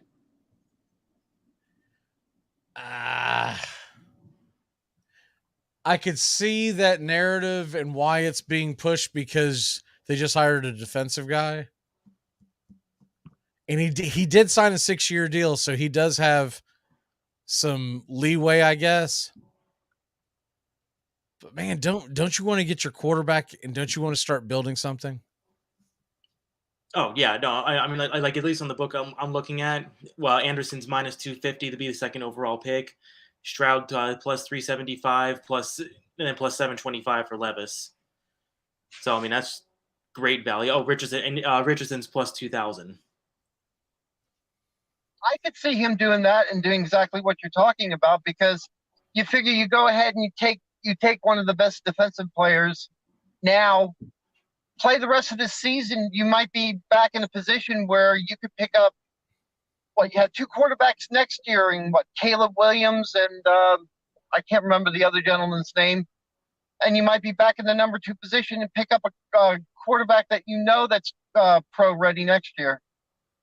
Maybe he's thinking that way. Go ahead and build a defense, build from other pieces. If it doesn't work, come back. He's locked in, like you said. Then he comes back in here and picks up someone like a Caleb Williams. I mean, like you say that though, but one of the top quarterbacks coming into this draft, this time last year was Spencer Rattler, and we all saw that played out. That's true. I'm just saying that just might be his mindset. Yeah, no, I could definitely see it. I'm not, in saying it, I don't necessarily agree with it per se, but I just have this feeling that that may be true. Well, long story short, if you believe Houston is going to get a quarterback, they are all at tremendous odds, and throw some money, throw a little bit of money on each, and you'll make some money. Yeah, very true. All right before we head out of here, Joey, what is your biggest shock of the draft? What happens tonight? You're gonna be like, holy cow. I think you might have alluded to this a little bit earlier, but I think Anthony Richardson might end up in Seattle. I know that Geno Smith they want to support, but let's be honest, this guy's had one really good year in his career, and it tailed off towards the last few games of last year. I think they see the writing on the wall. That's why it was a shorter deal. And Anthony Richardson could sit for a couple of seasons and get all perked up, ready to go. So I think you're going to see an AR-15 in Seattle. What's your biggest shock, Steven? No, like I was saying, if Houston doesn't go a quarterback. Doug, what is your biggest shock tonight? Raiders trade back and give Commanders move up and take one of the quarterbacks. My biggest shock will be, I don't have it in front of me. Where are the Dallas Cowboys drafting? 20-something? 26? Somewhere in that area? Dallas Cowboys. 26, yeah. Dallas Cowboys trade up to get Bijan Robinson and keep the Texas brand right there at home. And because Jerry Jones thinks about these kinds of things, his jersey will fly off the shelf. They talk about that if you go through anywhere in Dallas right now, there's Bijan Robinson stuff everywhere. It would be a really easy transition to pull the burnt orange off and slap some blue and white.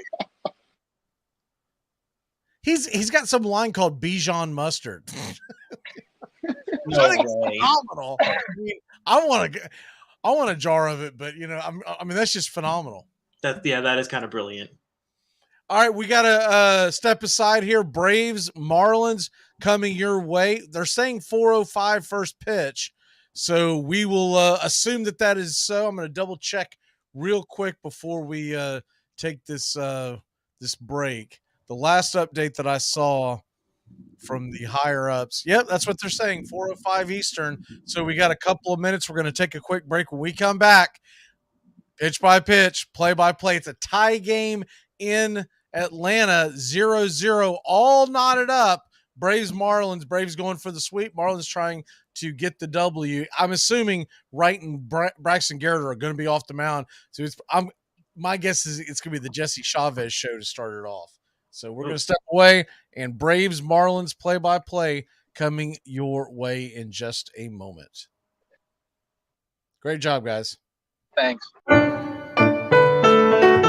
Hey, Braves Country. Braves Country HD is bringing you Braves Country Baseball. Braves Country comes to you every Tuesday night and Friday night, and 2 bonus games every week. Hi, I'm Mac Magee, and we'll be bringing you play-by-play, pitch-by-pitch of your Atlanta Braves. It's free to listen. Please like and subscribe. YouTube.com/@Braves Country. Braves Country Baseball for the fans, by the fans.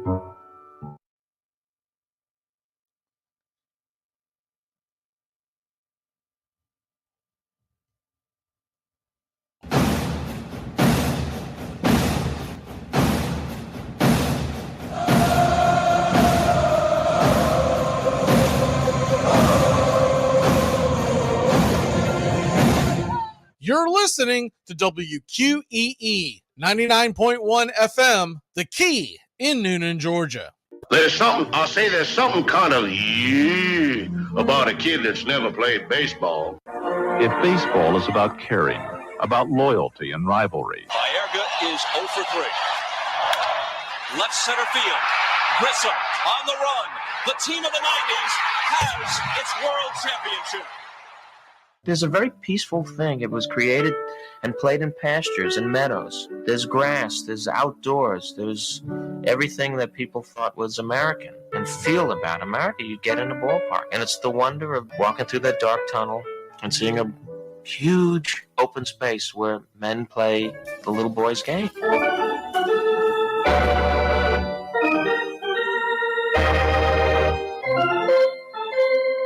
I believe in the Church of Baseball.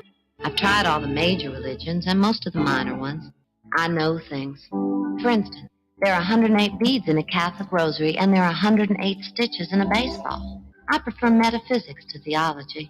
You see, there's no guilt in baseball, and it's never boring. It's a long season, and you gotta trust it. I've tried them all, I really have, and the only church that truly feeds the soul day in, day out is the Church of Baseball. Touch a ball, Joe. You'll never hit a bigger home run in your life. A room in right center. If he hits one there, we can dance in the streets. The 2-1. Swung line drive, let's see it. One run is in. Here comes Brave. Here's the throw to the plate. He is safe. Braves win. Braves win. Braves win. Braves win. You're in Braves country.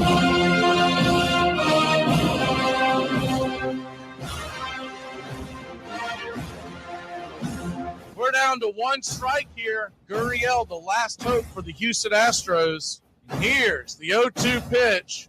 Swung on, bounced over to Dansby. Dansby fires it over to first, and here comes the dog pile. Fire the cannons in the battery. Do the chop all throughout Braves country. Pop that top. Your Atlanta Braves have won it all. Oh, say can you see by the dawn's early light what so proudly we hailed at the twilight's last gleaming, whose what stripes and bright stars through the perilous fight o'er the ramparts we once were so gallantly streaming, and the rockets red glare, the bombs bursting in air, gave proof through the night that our flag was still there. Oh, say does that star-spangled banner yet wave o'er the land of the free and the home of the brave? Play ball on FM, the key. Welcome back to Braves Country Baseball. Looks like we are getting set for action, and Colin McHugh is jumping onto the mound, so it'll be McHugh to start this off. We'll see how far he'll go. My guess is they're going to try to get one inning out of everybody and not, if they get a quick inning or two here from a couple of guys, then they'll try to stretch that. But if you remember Danny Young getting sent back down, as the first pitch on the way from Colin McHugh is a strike right there, and it is baseball time in Braves country once again. 0-1 count to McHugh, from McHugh. And the 0-1 from McHugh to Arias from the left side of the box, down low for a ball.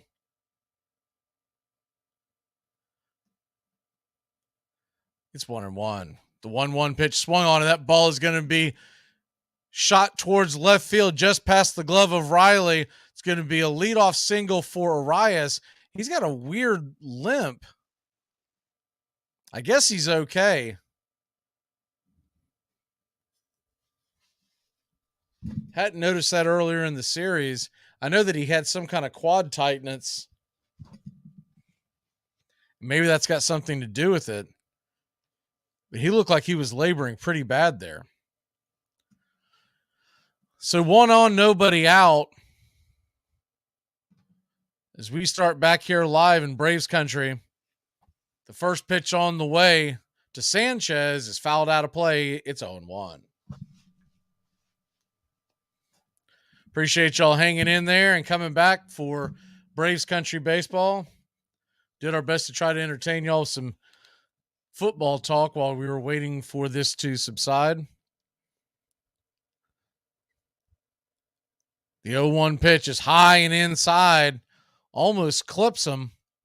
Has to dive out of the way.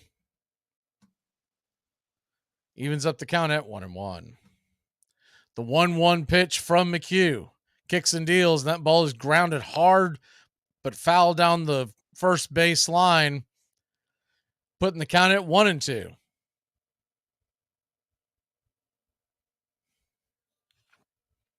Braves nothing, Marlins nothing. A game that started at 12:20 Eastern time. So about a 3-hour rain delay. The 1-2 pitch. Right there at the knees, called, strike, caught, looking. And there's one away. I do have quite the weather situation in my neck of the woods, so if I do lose you, we will be back on as soon as I get power, because lights have flickered a couple of times. We're getting some nasty lightning flashing in our area. First pitch from McHugh is on the way, and it is rifled up the middle by Segura. It's going to get in for a single. McHugh had to dance out of the way as that thing came shooting right back up the middle, and it kicked off of Ozzy's foot. Didn't get very far, and Arias is limping around the bases, so he wasn't going anywhere. So you got runners on first and second, one away. And it looks like that's going to be considered a single. First pitch on the way to Gurriel, righty-righty matchup. There's a strike right there about letter high. It's 0-1. The 0-1 on the way. Just below the knees. Sweeper misses. It's 1-1. Get you caught up to date on all the scores. The Cubs lead the Padres 4-1. The 1-1 down below the knees, called for a strike. It's 1-2. I'd say these strike zones are going to get a little more expanded with the long delay. These umpires want to get on their planes as well. It's 1-2 the count. Here's the pitch on the way down below the knees. It's 2-2.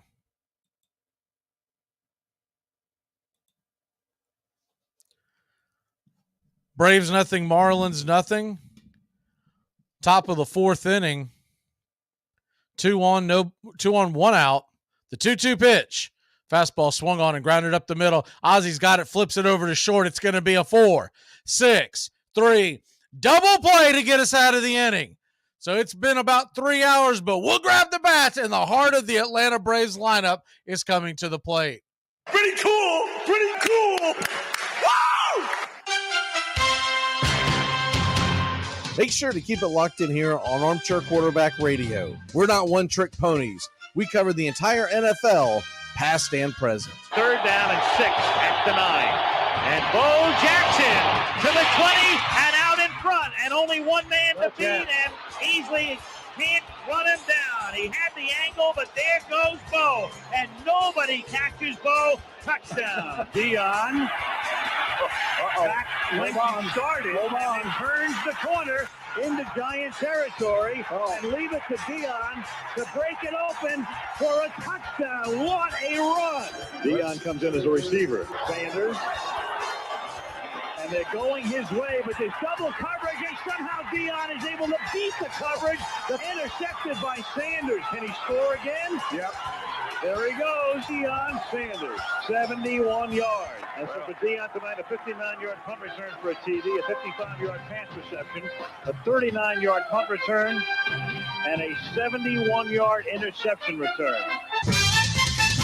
Dread running to the post office? Stamps.com brings post office and UPS services right to your computer. Send letters, ship packages, and get up to 40% off USPS and up to 62% off UPS rates. That's Stamps.com. I see great things in baseball. It's our game, the American game. It will take our people out of doors, fill them with oxygen, give them a larger physical stoicism, tend to relieve us from being a nervous, dyspeptic set, repair these losses, and be a blessing to us. Walt Whitman. Braves Country HD. YouTube.com/@Braves Country. Welcome back to Braves Country Baseball. Matt Barnes will come out of the bullpen for the Miami Marlins. Barnes, former Red Sox, 9 innings this year with a 1.93 ERA, 9 strikeouts, 3 walks in those 9.1 innings.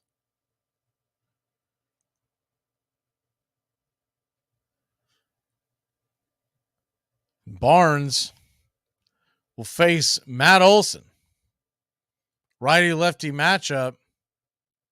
And the first pitch to Matt is down below the knees, taken for a ball. Curveball in the dirt. It's 1-0. Barnes starting to mess with his cleats, banging it on the mound. I don't know if some of that's getting in there because of the condensation from earlier. The 1-0 pitch. Fastball inside, taken for a strike. It's 1-1. To reset you a little bit, the Marlins have 4 hits. They've gotten the leadoff runner on every single inning. The Braves have just 1. The 1-1 pitch to Olsen is swung on and hit high and deep, going back on the track at the wall. Chisholm makes the catch, and it's allowed out number 1. He gave that one a ride.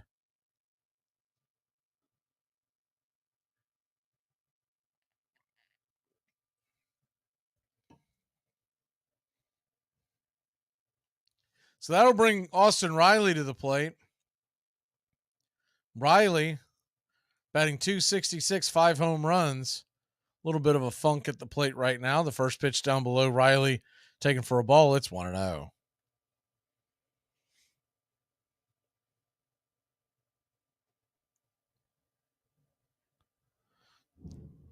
The 1-0 delivery. Swing and a miss. Curveball in the dirt. And it's 1-1. Barnes will throw that fastball and then leans on that knuckle curve. It's kind of his go-to pitch. Try to get you chasing. The 1-1 from Barnes. High and inside, almost gets Riley. He bends out of the way. And it's 2-1.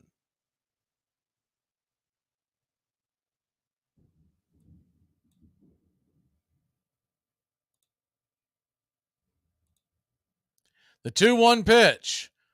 Barnes flips it in there. Knuckle curve in the dirt. Did he go around? He did not. And now you got 3-1 to Austin Riley.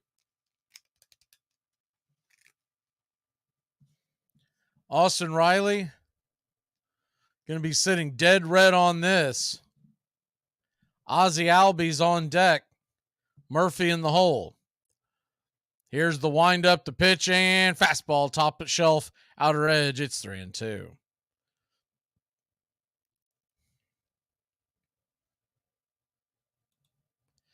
Braves nothing, Marlins nothing. The 4th game of a 4-game series. Atlanta has won the first 3.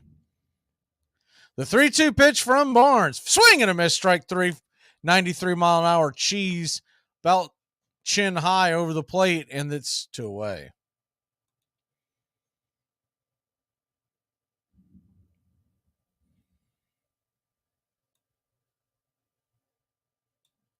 So that'll bring Ozzie Albies to the plate. Ozzie is 0 for 1.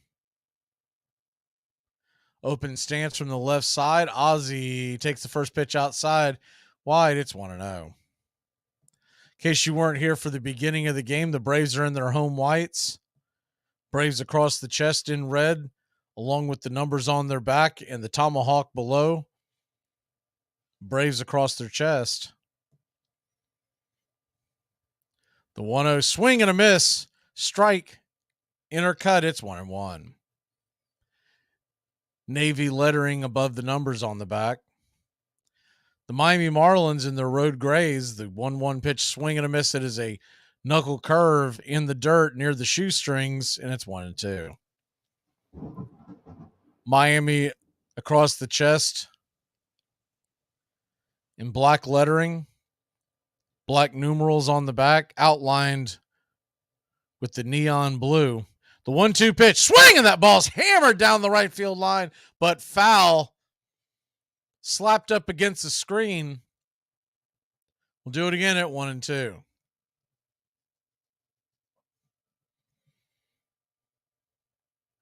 Philadelphia Phillies have won their game from earlier today. They beat Seattle 1-0. Mets play tonight. The 1-2 pitch, knuckle curve, good eye by Ozzie. It's 2-2. Tonight, the Washington Nationals will go for a 3-game sweep in Gotham against the Mets. 7:10 first pitch there. Braves will start their 4-game series with the Mets on Friday. We'll have it right here, 7:20 first pitch. The 2-2 in the dirt, knuckle curve, about a 55-footer, and it's a full count to Ozzie. Sean Murphy stands on deck. In the hole, Vaughn Grissom.